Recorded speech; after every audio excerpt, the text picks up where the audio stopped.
ಬರೀ HIV ಪೀಡಿತರಂತಲ್ಲ, ಬೇರೆ ಬೇರೆ ರೀತಿ ಸಮಸ್ಯೆ ಇದ್ದವ್ರು ಸಮಾಜದ ಭಾಳ ಜನ ಇದ್ದಾರೆ. ಅವ್ರು ಕೇಳೋರು ಕಡಿಮೆ ಇದ್ದಾರೆ. ಸೊ ಯಾರು ಕೇಳ್ತಾರಲ್ಲ ಅವ್ರ ಹತ್ರ ಹುಡ್ಕೊಂಡು ಬರ್ತಾರೆ. ಸಮಸ್ಯೆ ಏನು ಅನ್ನೋದು ಅರ್ಥ ಮಾಡ್ಕೊಂಡಿದೀವಿ, ಸಮಸ್ಯೆ ಎದುರಿಸಿ ಇವತ್ತು ಇಲ್ಲಿ ಬಂದಿದ್ದೀವಿ, ಇನ್ನೂ ಕೂಡ ಸಮಸ್ಯೆ ಎದುರಿಸ್ತಾ ಇದ್ದೀವಿ. ಸೊ ಆ ಒಂದು ಕಾರಣದಿಂದ ಏನಾಗಿದೆ ಅಂದರೆ, ಒಂದು ಮಾನಸಿಕವಾಗಿ ಗಟ್ಟಿಯಾಗ್ಯದ, ಶರೀರ ಕೂಡ ಅದ್ರ ತಕ್ಕಂಗೆ ಗಟ್ಟಿಯಾಗಿ ಕೆಲಸ ಮಾಡ್ಲಿಕ್ಕೆ ಸಪೋರ್ಟ್ ಮಾಡತ್ತದ ಅನ್ನೋ ಕಾರಣಕ್ಕೆ ಇಷ್ಟೆಲ್ಲ ಸೇವೆ ಮಾಡೋಕ್ಕೆ ಸಾಧ್ಯ. ಈ ವಾತಾವರಣದಲ್ಲಿರೋರಿಗೆ ಅಂದ್ರೆ ಹೈ ಪ್ರೋಟೀನ ಬೇಕಾಗದ. ಹಾಲು ಕಂಪಲ್ಸರಿ, ತತ್ತಿನೂ ಕಂಪಲ್ಸರಿ, ವೀಕ್ಲಿ ಒಂದ್ಸಲ ನಾನ್ ವೆಜ್ ಇಲ್ಲಿ ಪ್ರೊವೈಡ್ ಮಾಡ್ತಾರೆ. ಸೊ ಅದು ಕೂಡ, ಮತ್ತು ಕಂಪಲ್ಸರಿ ಮೊಳಕೆ ಕಾಳು ಇರೋವಂಥ ಒಂದು ತರಕಾರಿ, ಹೆಚ್ಚಾಗಿ ಹೆಲ್ದಿ ಯಾವ್ದು ಇರ್ತದೆ ಅದು. ಎಕ್ಸಾಂಪಲ್ ತೊಪ್ಪಲ್ ಪಲ್ಯ ವೀಕ್ಲಿ ಒಂದು 3 days ಇರ್ತದೆ. 17 ಜನ ಈಗ ಪ್ರೆಸೆಂಟ್ ಆಗಿರೋದು. ಎಲ್ಲ ಸ್ಟಡಿ ಮಾಡ್ತಾ ಇದ್ದಾರೆ? ಇಲ್ಲ, 9 ಜನ ಸ್ಟಡಿ ಮಾಡ್ತಾರೆ, ಉಳಿದವರು ಸ್ಟಡಿಯಲ್ಲಿ ಇಂಟ್ರೆಸ್ಟ್ ಇಲ್ಲ. ಸೊ ಅವ್ರಿಗೆ ಆದಂಥ ಒಂದು ಬರೀ HIV ಪೀಡಿತರಂತಲ್ಲ, ಬೇರೆ ಬೇರೆ ರೀತಿ ಸಮಸ್ಯೆ ಇದ್ದವ್ರು ಸಮಾಜದ ಭಾಳ ಜನ ಇದ್ದಾರೆ. ಅವ್ರು ಕೇಳೋರು ಕಡಿಮೆ ಇದ್ದಾರೆ. ಸೊ ಯಾರು ಕೇಳ್ತಾರಲ್ಲ ಅವ್ರ ಹತ್ರ ಹುಡ್ಕೊಂಡು ಬರ್ತಾರೆ. ಸಮಸ್ಯೆ ಏನು ಅನ್ನೋದು ಅರ್ಥ ಮಾಡ್ಕೊಂಡಿದೀವಿ, ಸಮಸ್ಯೆ ಎದುರಿಸಿ ಇವತ್ತು ಇಲ್ಲಿ ಬಂದಿದ್ದೀವಿ, ಇನ್ನೂ ಕೂಡ ಸಮಸ್ಯೆ ಎದುರಿಸ್ತಾ ಇದ್ದೀವಿ. ಸೊ ಆ ಒಂದು ಕಾರಣದಿಂದ ಏನಾಗಿದೆ ಅಂದರೆ, ಒಂದು ಮಾನಸಿಕವಾಗಿ ಗಟ್ಟಿಯಾಗ್ಯದ, ಶರೀರ ಕೂಡ ಅದ್ರ ತಕ್ಕಂಗೆ ಗಟ್ಟಿಯಾಗಿ ಕೆಲಸ ಮಾಡ್ಲಿಕ್ಕೆ ಸಪೋರ್ಟ್ ಮಾಡತ್ತದ ಅನ್ನೋ ಕಾರಣಕ್ಕೆ ಇಷ್ಟೆಲ್ಲ ಸೇವೆ ಮಾಡೋಕ್ಕೆ ಸಾಧ್ಯ. ಪೌಡ್ರ್ ಅಥವಾ ಹಾಲು ಕೊಡ್ತೀವಿ, ಪ್ರೋಟೀನ್ ಮಿಕ್ಸ್, ಅದ್ರ ನಂತರ ಮೊಟ್ಟೆ ಇರ್ತದೆ. ಆಮ್ಯಾಗ ಒಂದೊಂದು ದಿನ ಒಂದೊಂದು ಥರ ತಿಂಡಿ, ಮತ್ತು ಡೈಲಿ ಕಂಪಲ್ಸರಿ ನಮ್ಮಲ್ಲಿ ಇಲ್ಲಿ ರೊಟ್ಟಿ ಇರ್ತದೆ, ರಾಗಿ ರೊಟ್ಟಿ ಅಥವಾ ಜೋಳದ ರೊಟ್ಟಿ, ಮತ್ತೊಂದು ಚಪಾತಿ 1 ಟೈಮ್. ಸೊ ಡೈಲಿ ಹಾಲು ಅರ್ಧ ಲೀಟ್ರ್ ಕಂಪಲ್ಸರಿ ಕೊಡ್ತೀವಿ. Healthy food yes compulsory. ಅದು ಬಿಟ್ಟು ಯಾವಾಗಲೇ ಬಾಯಿ ವೀಕ್ಷಕರೇ ನಮಸ್ಕಾರ, ಡಿಜಿಟಲ್ ಮಾಧ್ಯಮಕ್ಕೆ ಎಲ್ರಿಗೂ ಸ್ವಾಗತ. ನಾನಿವತ್ತು ಬೆಳಗಾವಿಗೆ ಬಂದಿದ್ದೀನಿ. ಬೆಳಗಾವಿಲಿ ಒಬ್ಬರು ಸೂಪರ್ ಆಕ್ಟಿವ್ ವುಮೆನ್ನ ಪರಿಚಯ ಮಾಡ್ಕೊಡ್ಬೇಕು ನಮ್ಮ ಡಿಜಿಟಲ್ ಮಾಧ್ಯಮದಲ್ಲಿ. ಅವ್ರ ಕತೆ ಹಾಗೂ ಅವರು ಸಾಧನೆ ಮಾಡಿದಂಥ ಆ ದಿನ ನಿಮ್ಗೆ ಹೇಳ್ಬೇಕು ಅಂತ ಬಂದಿದ್ದೀನಿ. ಅವ್ರು ಬೇರೆ ಯಾರೂ ಅಲ್ಲ, ನಾಗರತ್ನ ಅಂತ. ಅವರು HIV ಸೋಂಕಿತ ಪೀಡಿತೆಯಾಗಿ ಅದ್ರ ಜೊತೆಗೆ HIV ಗೆದ್ದು ಅದೇ ಸಮುದಾಯದಲ್ಲಿ ಸೋಂಕಿತ ಒಳಗಾದವರು ಬದುಕನ್ನು ಕೊಟ್ಕೊಡೋದಕ್ಕೆ ಒಂದು ಸಂಸ್ಥೆಯನ್ನು ನಡೆಸ್ತಾ ಇದ್ದಾರೆ. ಅಲ್ಲಿಗೆ ನಾನು ಬಂದಿದ್ದೀನಿ. ನಾಗರತ್ನವರ ಬದುಕು ಹಾಗೂ ಇಲ್ಲಿರುವಂಥ ಹೆಣ್ಣು ಮಕ್ಕಳ ಬದುಕು ಹೇಗಿದೆ ಅಂತ ಹೇಳಿ ತೋರಿಸುವಂಥ ಪ್ರಯತ್ನ ಮಾಡ್ತಿದ್ದೀನಿ. ಬನ್ನಿ ಸ್ನೇಹಿತರೆ, ಎಲ್ರಿಗೂ ಕೂಡ ನಾಗರತ್ನವರ ಬದುಕಿಗೆ ಸ್ವಾಗತ ಸುಸ್ವಾಗತ. ಬನ್ನಿ ನಾಗರತ್ನ ಮೇಡಮ್ ಅವ್ರನ್ನ ಮಾತಾಡ್ಸೋಣ.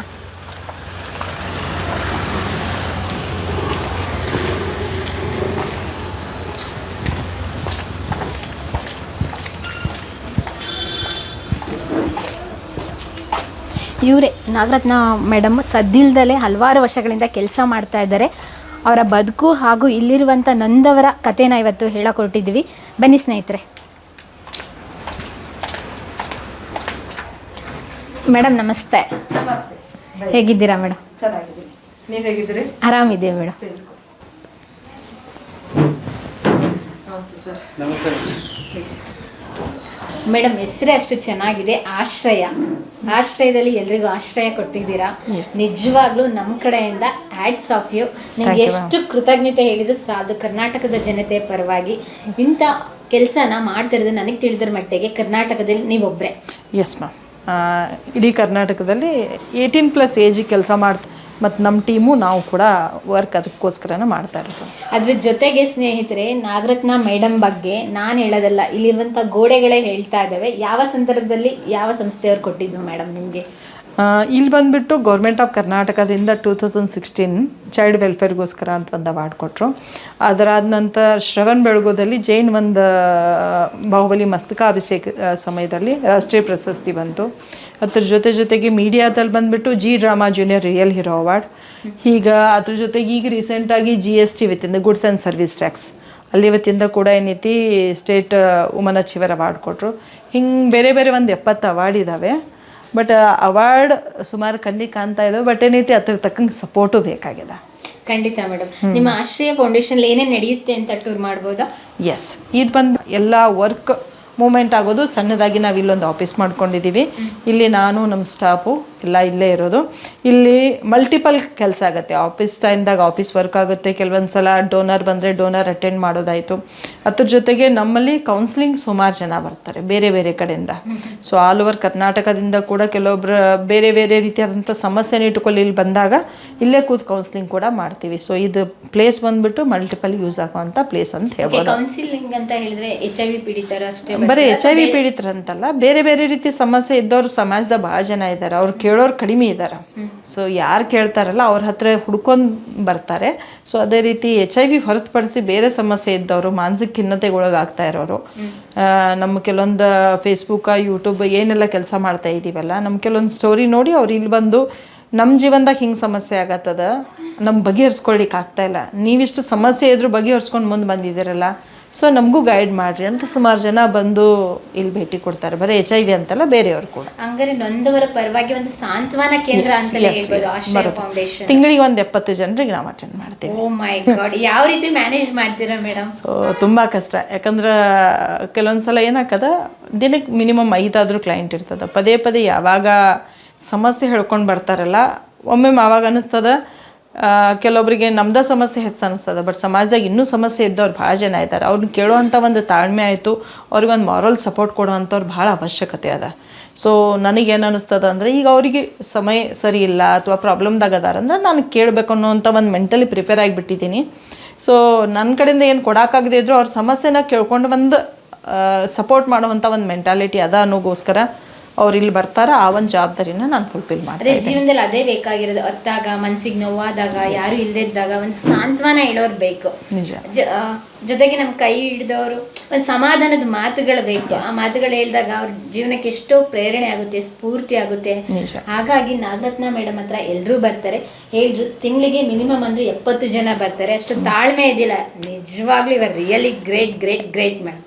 ಯಾಕಂದರೆ ಸಮಸ್ಯೆ ಏನು ಅನ್ನೋದು ಅರ್ಥ ಮಾಡ್ಕೊಂಡಿದ್ದೀವಿ, ಸಮಸ್ಯೆ ಎದುರಿಸಿ ಇವತ್ತು ಇಲ್ಲಿ ಬಂದಿದ್ದೀವಿ, ಇನ್ನೂ ಕೂಡ ಸಮಸ್ಯೆ ಎದುರಿಸ್ತಾ ಇದ್ದೀವಿ. ಸೊ ಆ ಒಂದು ಕಾರಣದಿಂದ ಏನಾಗಿದೆ ಅಂದರೆ, ಒಂದು ಮಾನಸಿಕವಾಗಿ ಗಟ್ಟಿಯಾಗ್ಯದ, ಶರೀರ ಕೂಡ ಅದ್ರ ತಕ್ಕಂಗೆ ಗಟ್ಟಿಯಾಗಿ ಕೆಲಸ ಮಾಡ್ಲಿಕ್ಕೆ ಸಪೋರ್ಟ್ ಮಾಡತ್ತದ ಅನ್ನೋ ಕಾರಣಕ್ಕೆ ಇಷ್ಟೆಲ್ಲ ಸೇವೆ ಮಾಡೋಕ್ಕೆ ಸಾಧ್ಯತೆ. ಓಕೆ, ಒಳಗಡೆ ತೋರಿಸ್ಬೋದಾ ಮೇಡಮ್? ಎಸ್. ಇದೇನಿದು ಮೇಡಮ್ ಮ್ಯಾಪು? ಇದು ನಮ್ಮದು ಆಶ್ರಯದ ಆರ್ಗ್ಯಾನೋಗ್ರಾಮ್. ಇಲ್ಲಿ ಮ್ಯಾನೇಜಿಂಗ್ ಟ್ರಸ್ಟಿ ನಾವು 3 ಜನ ಮೇನ್ ಡೈರೆಕ್ಟರ್ಸ್ ಇದ್ದೀವಿ. ಅದರ ನಂತರ ಅಡ್ವೈಸರ್ ಮೆಂಬರ್ಸ್ ಇದ್ದಾರೆ, ಲೀಗಲ್ ಸಪೋರ್ಟರ್ಸ್ ಇದ್ದಾರೆ, ಬೇರೆ ಬೇರೆ ರೀತಿಯಾದಂಥ ಟೀಮ್ ಮೆಂಬರ್ಸ್. ನಾವು ಈ ಎಲ್ಲ ಕೆಲಸ ಮಾಡ್ಲಿಕ್ಕೆ ಸಾಧ್ಯ ಆಗ್ಯದ. ಬರ್ರಿ. ಇದು ಬಂದುಬಿಟ್ಟು ನಮ್ಮದು ಹಾಲಾಗಿ ನಾವು ಯೂಸ್ ಮಾಡ್ಕೋತೀವಿ. ಇದು ಕೂಡ ಮಲ್ಟಿಪಲ್ ಆಗಿ ಯೂಸ್ ಆಗ್ತದ. ಎಕ್ಸಾಂಪಲ್, ಬೆಳಗ್ಗೆ ಇಲ್ಲಿ ಪ್ರಾರ್ಥನೆ ಆಗ್ತದ ಎಲ್ಲ ಮಕ್ಕಳದ್ದು. ಪ್ರಾರ್ಥನೆ ಆದ ನಂತರ ಸಾಯಂಕಾಲ ಇಲ್ಲಿ ಟ್ಯೂಷನ್ ಕ್ಲಾಸ್ ಬರ್ತಾರೆ ಒಬ್ಬರು ಸರು. ಟ್ಯೂಷನ್ ಕ್ಲಾಸ್ ಆಯಿತು. ದೆನ್ ಫೆಸ್ಟಿವಲ್ ಟೈಮ್ದಾಗ ಮೊನ್ನೆ ಅಷ್ಟೇ ಗಣಪತಿ ಆಯಿತು. ಗಣಪತಿ ಒಂದು ಹಬ್ಬ ಆಯಿತು. ಯಾವುದೇ ಹಬ್ಬ ಆದರೂ ಈ ಹಾಲ್ದಲ್ಲೇ ಮಾಡೋದು. ಇದಲ್ದ ಕೆಲವೊಂದು ಡೋನರ್ ಬರ್ತ್ಡೇ ಸೆಲಿಬ್ರೇಷನ್ ಆಯಿತು, ಅಥವಾ ಕೆಲವೊಂದು ಡೋನರ್ ಏನಾದರೂ ಫಂಕ್ಷನ್ ಮಾಡಬೇಕಂತ ಬಂದರೂ ಕೂಡ ಇದೇ ಹಾಲನ್ನು ನಾವೇನೈತಿ ಮಲ್ಟಿಪಲ್ ಆಗಿ ಯೂಸ್ ಮಾಡ್ತಾ ಇರೋದು. ಅದ್ರ ಜೊತೆಗೆ ಯಾರೂ ಇಲ್ಲದೆ ಇದ್ದಾಗ ಅಥವಾ ಹೆಚ್ಚಾಗಿ ಯೂಸ್ ಆಗೋದು ಇಲ್ಲಿ ಸ್ಟಡಿಗೋಸ್ಕರ. ಈಗ ಸುಮಾರು ಮಕ್ಕಳದ್ದು ಒಂದು ಎಜುಕೇಷನ್ ಬಂದುಬಿಟ್ಟು ಕಂಪ್ಯೂಟರೈಸ್ಡ್. ಎಕ್ಸಾಂಪಲ್, ಏನೋ ಒಂದು ಟಾಸ್ಕ್ ಕೊಟ್ಟರು ಅಥವಾ ಏನೋ ಒಂದು ಪ್ರಾಜೆಕ್ಟ್ ಆಯಿತು, ಎಲ್ಲ ವರ್ಕ್ ಬಂದುಬಿಟ್ಟು ಕಂಪ್ಯೂಟರ್ ಬೇಕೇ ಬೇಕು. ಸೊ ಈ 2 ಕಂಪ್ಯೂಟರ್ ಏನೈತಿ ಸ್ಪೆಸಿಫಿಕ್ಲಿ ಮಕ್ಕಳಿಗೋಸ್ಕರ ಇರ್ತದ. ಅವ್ರದ್ದೇನೋ ಅಸೈನ್ಮೆಂಟ್ ಕೊಟ್ಟರು ಅದನ್ನು ನೋಡಿ ಇಂಟರ್ನೆಟ್ ಕನೆಕ್ಷನ್ ಕೊಟ್ಟಿರೋದು ಇಲ್ಲಿ ಅವ್ರೇನೈತಿ ತಮ್ಮ ಸ್ಟಡಿ ಪರ್ಪಸ್ ಈ ಕಂಪ್ಯೂಟರ್ನ ಯೂಸ್ ಮಾಡ್ತಾರೆ. ಸೊ ಡೈಲಿ ಒಂದು ಅರ್ಧ ಗಂಟೆ ಸಾಯಂಕಾಲ ನ್ಯೂಸ್ ಅದನ್ನು ನೋಡಲಿಕ್ಕೆ ಈ TV ಯೂಸ್ ಮಾಡ್ತಾರೆ. ಇಲ್ಲದೇ ಇದ್ದರೆ ಸ್ಯಾಟರ್ಡೆ ದೆನ್ ಸಂಡೇ ಅವ್ರಿಗೋಸ್ಕರ ಫಿಲ್ಮ್ ಈ TVಯಿಂದ ನೋಡುವಂಥ ಅವಕಾಶ. ಉಳಿಕೆ ಟೈಮ್ ಇಲ್ಲ.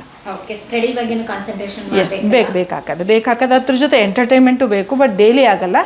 ಸಂಡೇ ಸ್ಯಾಟರ್ಡೆ 2 ದಿನ, ಸಂಡೇ ಆಫ್ಟರ್ನೂನ್ ನಂತರ ದೆನ್ ಸಂಡೇ ಒನ್ ಡೇ ಅವ್ರಿಗೋಸ್ಕರ ಟೈಮ್ ಇರ್ತದೆ. ಓಕೆ, ಇಲ್ಲಿರುವಂಥ ಮಕ್ಕಳು ಹೊರಗಡೆ ಸ್ಟಡಿ ಮಾಡ್ಲಿಕ್ಕೆ ಹೋಗ್ತಾರೆ? ಎಸ್, ಡಿಗ್ರಿ ಹೋಗ್ತಾರೆ. ನಮ್ಮೆಲ್ಲ ಮಕ್ಕಳು ಕೂಡ ಡಿಗ್ರಿ ಹೋಗ್ತಾರೆ. ಸೊ ಒಬ್ಬಳು BEd ಓದ್ತಾ ಇದ್ದಾರೆ, ಇನ್ನೊಬ್ಬರು ಈ ಕಂಪ್ನಿ ಸೆಕ್ರೆಟರಿ, ನೆಕ್ಸ್ಟ್ ಇನ್ನೊಂದು ಹುಡುಗಿ DMLT ಲ್ಯಾಬ್ ಟೆಕ್ನಿಷಿಯನ್ ಕೋರ್ಸಿಗೆ ಅಡ್ಮಿಷನ್ ತಗೋಬೇಕಂತ ಇದ್ದೀವಿ. ಟೋಟಲ್ ಎಷ್ಟು ಸ್ಟ್ರೆಂತ್? 17 ಜನ ಈಗ ಪ್ರೆಸೆಂಟ್ ಆಗಿರೋದು. ಎಲ್ಲ ಸ್ಟಡಿ ಮಾಡ್ತಾ ಇದ್ದಾರೆ? ಇಲ್ಲ, 9 ಜನ ಸ್ಟಡಿ ಮಾಡ್ತಾರೆ. ಉಳಿದವರು ಸ್ಟಡಿಯಲ್ಲಿ ಇಂಟ್ರೆಸ್ಟ್ ಇಲ್ಲ. ಸೊ ಅವ್ರಿಗೆ ಆದಂಥ ಒಂದು ಸಣ್ಣದೊಂದು ಲೈವ್ಲಿಹುಡ್ ಸೆಂಟರ್ ಅಂತ ನಾವು ಶುರು ಮಾಡಿದ್ದೀವಿ. ಆ ಒಂದು ವರ್ಕನ್ನು ಅವ್ರಿಗೆ ಕೊಡ್ತಾ ಇದ್ದೀವಿ. ಎಕ್ಸಾಂಪಲ್, ಈಗ ಸುಮಾರು ಜನ ತಮಗೆ ಫೆಸ್ಟಿವಲ್ ಆಯಿತು ಅಥವಾ ಮನೇಲಿ ಮ್ಯಾರೇಜ್ ಇತ್ತಂದರೆ ನಮಗೆ ಕೆಲವೊಬ್ರು ಬ್ಯಾಗ್ ಅಥವಾ ಪರ್ಸ್ ಗಿಫ್ಟ್ ಕೊಡ್ಲಿಕ್ಕೆ ಆರ್ಡ್ರ್ ಕೊಡ್ತಾರೆ. ಆ ಆರ್ಡ್ರನ್ನ ನಾವು ಇಲ್ಲಿ ಫುಲ್ಫಿಲ್ ಮಾಡಿ ಕೊಡ್ತೀವಿ. ಆ ಹೆಣ್ಮಕ್ಳೆಲ್ಲ ಏನೈತಿ ಆ ಕೆಲಸ ಮಾಡ್ತಾರೆ. ಉದ್ಯೋಗ ಒಂದು ಅವ್ರಿಗೆ ಉದ್ಯೋಗ ಆಯಿತು, ಒಂದು ಅವ್ರು ಬ್ಯುಸಿ ಇರೋಂಥ ಸಿಚುವೇಶನ್, ಮತ್ತೊಂದೇನೈತಿ ಬೇರೆ ಬೇರೆ ನೆಗೆಟಿವ್ ಥಾಟ್ಸ್ ಬರಲಿಕ್ಕೆ ಅವಕಾಶ ಸಿಗಲ್ಲ ಬ್ಯುಸಿ ಇದ್ದಾಗ. ಸೊ ಈಗಷ್ಟು ಸುಮಾರು ಒಂದು 2-3 ತಿಂಗಳ ಹಿಂದ್ಗಡೆ ಬೆಂಗಳೂರು ಬಿಡದಿಂದ ಒಬ್ರು ಕಿರಣ್ ಅನ್ನೋರು ಒಂದು 2,000 ಬ್ಯಾಗದ ಆರ್ಡ್ರ್ ಕೊಟ್ಟರು. ಅದರ ನಂತರ ಇನ್ನೊಬ್ರು ಪವಿತ್ರ ಅಂತ ಬೆಂಗಳೂರು ಅವರನ್ನು ಮನೇಲಿ ಮ್ಯಾರೇಜ್ ಅದ ಅಂತ ಅವ್ರು ಮತ್ತೆ ಬ್ಯಾಗದ ಆರ್ಡ್ರ್ ಕೊಟ್ಟಿದ್ದಾರೆ. ಇಲ್ಲಿ ನಿಡ್ಸೋಸಿ ಮಠ ಅಂತಿದೆ, ಸ್ವಾಮೀಜಿ ಕೂಡ ಈಗ ಅವ್ರಿಗೇನು ಭಕ್ತಾದಿಗಳಿಗೆ ಏನು ಪ್ರಸಾದ ಹಾಕೊಡ್ಲಿಕ್ಕೆ ಬ್ಯಾಗ್ ಬೇಕಲ್ಲ ಇಲ್ಲೇ ಮಾಡಿಸ್ಕೋತಾರೆ. ಸೊ ಈ ರೀತಿಯಾದಂಥ ಕೆಲವೊಂದು ವರ್ಕ್ನಲ್ಲಿ ಮಕ್ಕಳು ಬ್ಯುಸಿ ಆಗಿದ್ದಾಗ ಅವರು ಸ್ವಲ್ಪ ಮಟ್ಟಿಗೆ ಗಳಿಸ್ತಾ ಇದ್ದಾರೆ. ತಮಗೆ ಏನು ನೀಡಬೇಕಲ್ಲ ಪರ್ಸ್ನಲಾಗಿ ತೊಗೋದಿಲ್ಲ, ಆ ದುಡ್ಡಿನಿಂದ ತೊಗೊಂಡು ಅವರು ಖುಷಿಯಾಗಿನೂ ಇದ್ದಾರೆ ಮತ್ತು ಬ್ಯುಸಿನೂ ಇದ್ದಾರೆ. ಆ ರೀತಿ ಬ್ಯುಸಿಯಾಗಿ ಮಾಡಬೇಕು, ನೆಗೆಟಿವ್ ಥಾಟ್ಸ್ ಬರಲ್ಲ. ಎಸ್, ನಿಜವಾಗಿಯೂ ಆ ಒಂದು ಕೆಲಸದಿಂದ ಏನೈತಿ ಕಲಿಯೋದಿಲ್ಲ ಅನ್ನೋದಕ್ಕಿಂತನೂ ಬಟ್ ಏನೈತಿ ಎಷ್ಟು ಕಲ್ತಾರಲ್ಲ ಅದರ ನಂತರದ್ದು ಏನಂದ್ರೆ ಏನಾದರೂ ಅರ್ನಿಂಗ್ ಮಾಡ್ಬೇಕು ಅನ್ನೋದು ಅವ್ರು ಶುರು ಮಾಡಿದಾರಂತ. ಓಕೆ, ಅದ್ರ ಜೊತೆಗೆ ಇಲ್ಲೊಂದು ಚಾರ್ಟ್ ನೋಡ್ತೀವಿ ನಿಮ್ದು ಆಶ್ರಯ ಫೌಂಡೇಶನ್. ಎಸ್, ಮೇನ್ ನಾವು ಡೈರೆಕ್ಟ್ 3 ಜನ ಇದ್ರೂ ಕೂಡ ಏನೈತಿ ಇಲ್ಲಿ ಇರುವಂಥ ಅಷ್ಟು ಜನ ನಮ್ಗೆ ಸಪೋರ್ಟ್ ಆಗಿ ಅಡ್ವೈಸರ್ ಆಗಿ ಎಲ್ಲರೂ ಒಂದೊಂದು ಫೀಲ್ಡ್ನಲ್ಲಿ ಇದ್ದಾರೆ. ಒಂದನೇದವರು ನಮ್ಮ CA ಅವರು, ನಮ್ದೆಲ್ಲ ಅಕೌಂಟ್ ರಿಲೇಟೆಡ್ ಆಯಿತು, ನಮ್ದು ಏನೋ ಯಾಕಂದ್ರೆ ನಾವು ಫೈನಾನ್ಷಿಯಲ್ ಇದ್ರ ಬ್ಯಾಕ್ಗ್ರೌಂಡ್ದವರಲ್ಲ, ಎಜುಕೇಷನ್ನಲ್ಲಿ ಅಷ್ಟು ನಾಲೆಜ್ ಬೇಕಂದ್ರೆ ನಾವು ಕಲೀಲಿಕ್ಕೆ ಈಗಂತೂ ಆಗಲ್ಲ. ಬಟ್ ಏನೈತಿ ನಮ್ಮ ಟೀಮ್ ಮೆಂಬರ್ಸ್ ಎಲ್ಲರೂ ಒಂದೊಂದು ಇದ್ರಾಗ ಒಬ್ಬೊಬ್ಬರ ಸ್ಪೆಷಲೈಸೇಷನ್ ಆದವ್ರು. ಎಕ್ಸಾಂಪಲ್ ಉಮೇಶ್ ದಡ್ಡಿಮನಿಯವರು CA ಅದಾರ, ವೀರೇಶ್ ಪುಣೆದವರು ಅಡ್ವೊಕೇಟ್, ಡಾಕ್ಟರ್ ಬಸವರಾಜ್ ಅವರು ಇರೋದು ರೆಗ್ಯುಲರಾಗಿ ನಮ್ಮ ಮಕ್ಕಳ ಹೆಲ್ತ್ ಚೆಕಪ್ಪನ್ನು ಅವ್ರು ಮಾನಿಟ್ರ್ ಮಾಡ್ತಾರೆ. ಸೊ ಇಲ್ಲೇ ಹತ್ತಿರದಲ್ಲಿ ಅವ್ರ ಕ್ಲಿನಿಕ್ ಅದ, ಅವರು ವೈಫ್ ನಡೆಸ್ತಾರೆ. ಮಕ್ಕಳದ್ದು ಏನೋ ಸಮಸ್ಯೆ ಇದ್ದರೂ ಕೂಡ ವೀಕ್ಲಿ ಆಯಿತು, ಕೆಲವೊಂದು ಸಲ ಹೆಲ್ತ್ ಇಶ್ಯೂಸ್ ಈ ಕ್ಲೈಮೇಟ್ ವೇರಿಯೇಷನಿಂದ ವೀಕ್ಲಿ ಟ್ವೈಸ್ ಯಾವುದೇ ಟೈಮಿಗೆ ಹೋದರೂ ಕೂಡ ಅವರಿಬ್ಬರು ಕೂಡ ಚೆನ್ನಾಗಿ ನಮಗೆ ಮೆಡಿಕಲ್ ರಿಲೇಟೆಡ್ ಸಪೋರ್ಟ್ ಮಾಡ್ತಾ ಇರೋದು. ಅದ್ರ ಜೊತೆಗೆ ಫರ್ವೀಸ್ ಅವಲ್ದಾರ್ ಇದ್ದಾರೆ, ಅವರು ಕೂಡ ಎಕ್ಸ್ ಮಿಲಿಟರಿ ಆರ್ಮಿ ಅವ್ರದ್ದು ಸೀರೀಸ್ ಆಫ್ ಎಪಿಸೋಡ್ ಮಾಡಿದೆ. ಅವರು ಕಿತ್ತೂರಲ್ಲೂ ಕೂಡ ಸೈನಿಕ ಶಾಲೆ ಮಾಡ್ತಾ ಇದ್ದಾರೆ. ಎಸ್, ಅವರು ಕೂಡ ನಮ್ಮ ಅಡ್ವೈಸರಿ ಮೆಂಬರ್. ಸುಮಾರು ವರ್ಷದಿಂದ ಅವ್ರೊಂದು ಸಪೋರ್ಟ್ ನಮಗೆ ಅದ, ನಮ್ಮ ಸಪೋರ್ಟ್ ಅವರಿಗೂ ಕೂಡ ಅದ. ಖಂಡಿತ ಪರಸ್ಪರ ಸಪೋರ್ಟ್ ಮಾಡಿದಾಗಲೇ ಅಲ್ವಾ ನಿಜ ನಿಜ ಎಲ್ಲರೂ ಕೂಡಿ ಬೆಳಿಬಹುದು. ಹೌದು, ಅದ್ರ ಜೊತೆ ಕಿಚನ್ ನೋಡ್ಬೋದಾ? ಬನ್ನಿ.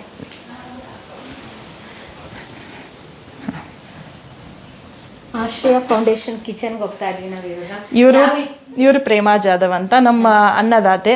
ಮಕ್ಕಳಿಗೆಲ್ಲ ಇವರು ಬಿಸಿ ಬಿಸಿಯಾಗಿ ಅಡುಗೆ ಮಾಡಿಕೊಡ್ತಾರೆ ಡೈಲಿ. ಸೊ ಅವರೇ ಇಲ್ಲಿ ಒಂದು ಕಿಚನದೆಲ್ಲ ಜವಾಬ್ದಾರಿ ತಗೋದು. ಓಕೆ, ಹೇಗಿರುತ್ತೆ ಮೆನು ಇಲ್ಲಿ? ಯಾವ ರೀತಿ ಪ್ರಿಪ್ರೇಷನ್ ನಡೆಯುತ್ತೆ?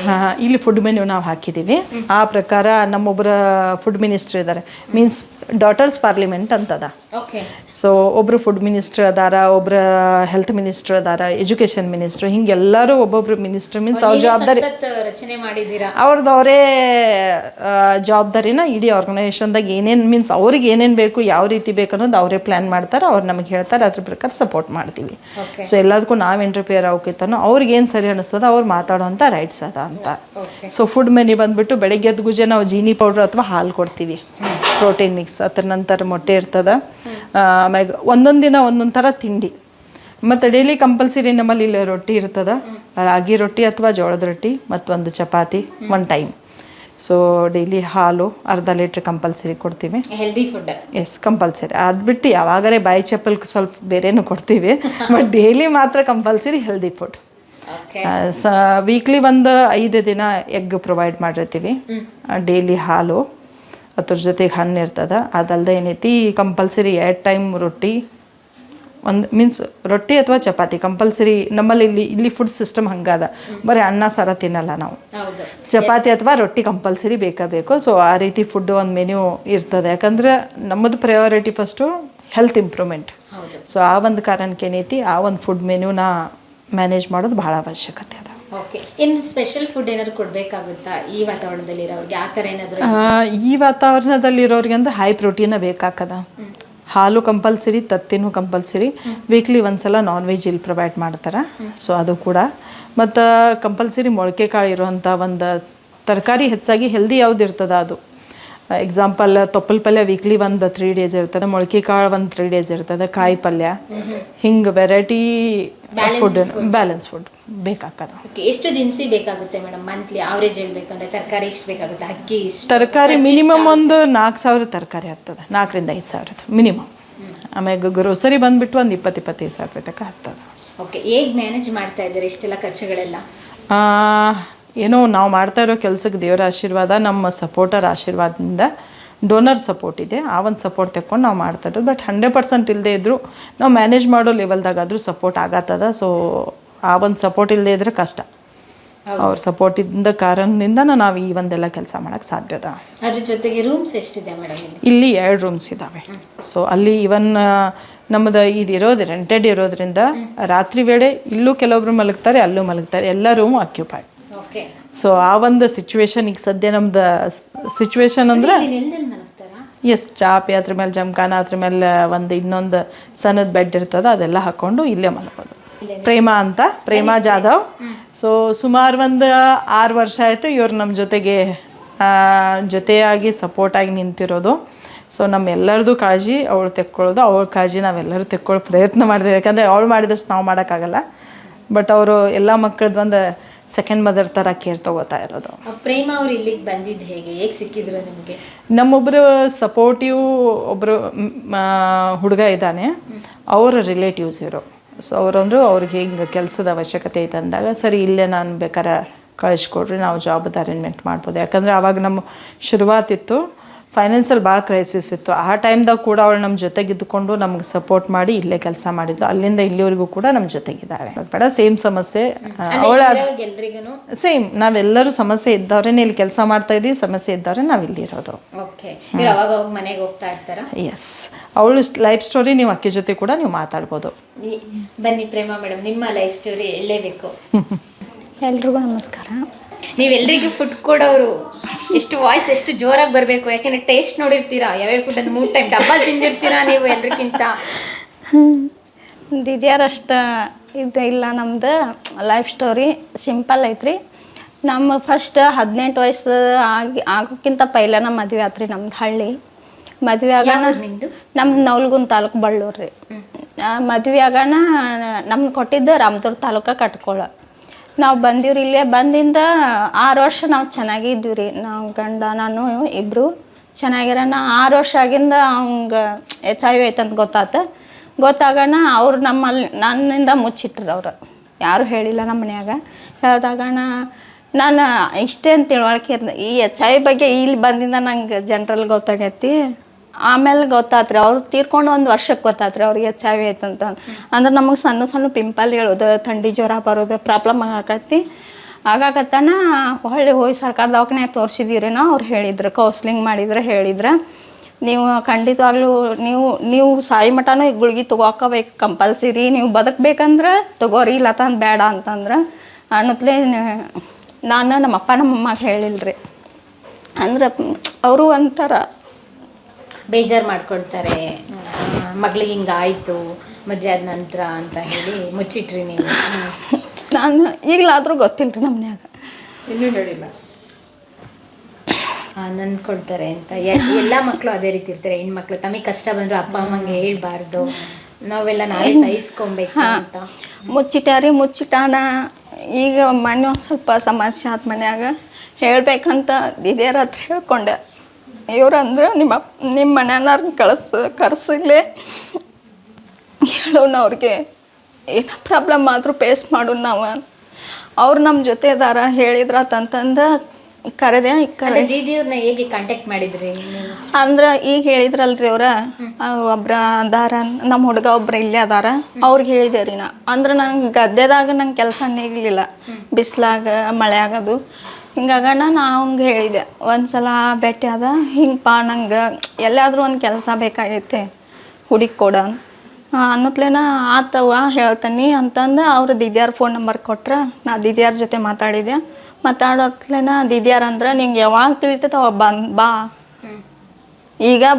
ಈಗ ಬರ್ತೇನೆ ಅಂದ್ರೆ ಈಗ ಬರ್ತೇನೆ ರೀ ಅಂತಂದೆ ಅಣ್ಣ. ಇಲ್ಲ ನಿಂಗೆ ಯಾವಾಗ ತಿಳಿತೈತವ ಬಾ ಅಂತಂದ್ರೆ ನಂಗೆ ಅವ್ರು ಕರೀದಷ್ಟ ಬೇಕಾಗಿತ್ತ, ನಾನು ಬಂದ್ಬಿಟ್ಟೆ. ಇಲ್ಲಿ ಬರೋಣ ನಂದು ಲೈಫ ಚೇಂಜ್ ಆಗಿಬಿಡ್ತ್ರಿ.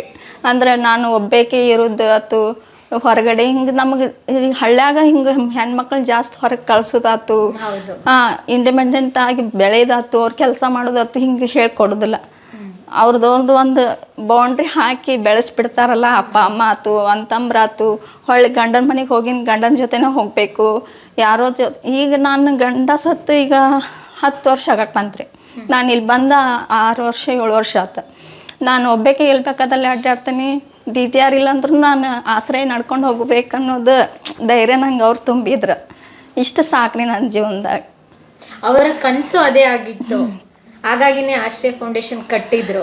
ನಿಮ್ಮ ಬಾಯಿಲಿ ಅದನ್ನು ಕೇಳಕ್ಕೆ ನಮಗೆ ಖುಷಿ ಆಗ್ತಾ ಇದೆ, ಎಮೋಷನ್ ಆಗ್ಬಿಟ್ಟು. ನಾನು ಎಲ್ಲದೇ ಇದ್ರೂ ಕೂಡ ಏನೈತಿ ಲಿಟ್ರಲ್ ಹೇಳ್ತೇನೆ, ಅವಳು ಮ್ಯಾನೇಜ್ ಮಾಡ್ಕೊಂಡು ಮತ್ತು ನಾನು ಎಲ್ಲಿಗೂ ಹೊರಗೆ ಹೋಗ್ಬೇಕಾದ್ರೆ ಆಕಿನ ಎಲ್ಲೂ ಹೊರಗೆ ಹೋಗೋದಿಲ್ಲ. ಯಾಕಂದರೆ ನಾ ಇಲ್ಲದೇ ಇದ್ರೆ ಅವಳಾದ್ರೂ ಕಾಯಂ 24/7 ಇಲ್ಲಿ ಇರಬೇಕು ಅಂತ. ಒಂದು ಜವಾಬ್ದಾರಿ ಇದ್ದವ್ರು ಇದ್ದಾಗ ಏನಾಗಿಬಿಡ್ತದ, ನಾವು ಹೊರಗೆ ಕೆಲ್ಸಕ್ಕಂತ ಹೋದ್ರು ಕೂಡ ಶಾಂತಿಲೇ ಕೆಲಸ ಮಾಡ್ಬೋದು. ಇವಳಿದ್ರೆ ನಮ್ಗೆ ಅದೇನು ಟೆನ್ಷನ್ ಆಗಲ್ಲ.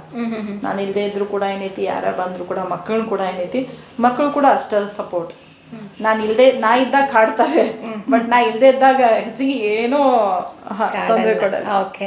ಅದ್ರ ಜೊತೆಗೆ ನಿಮ್ಗೆ ಯಾವಾಗ ಗೊತ್ತಾಯ್ತು ಇವಾಗ ಹಸ್ಬೆಂಡ್ ತೀರೋದ್ರು?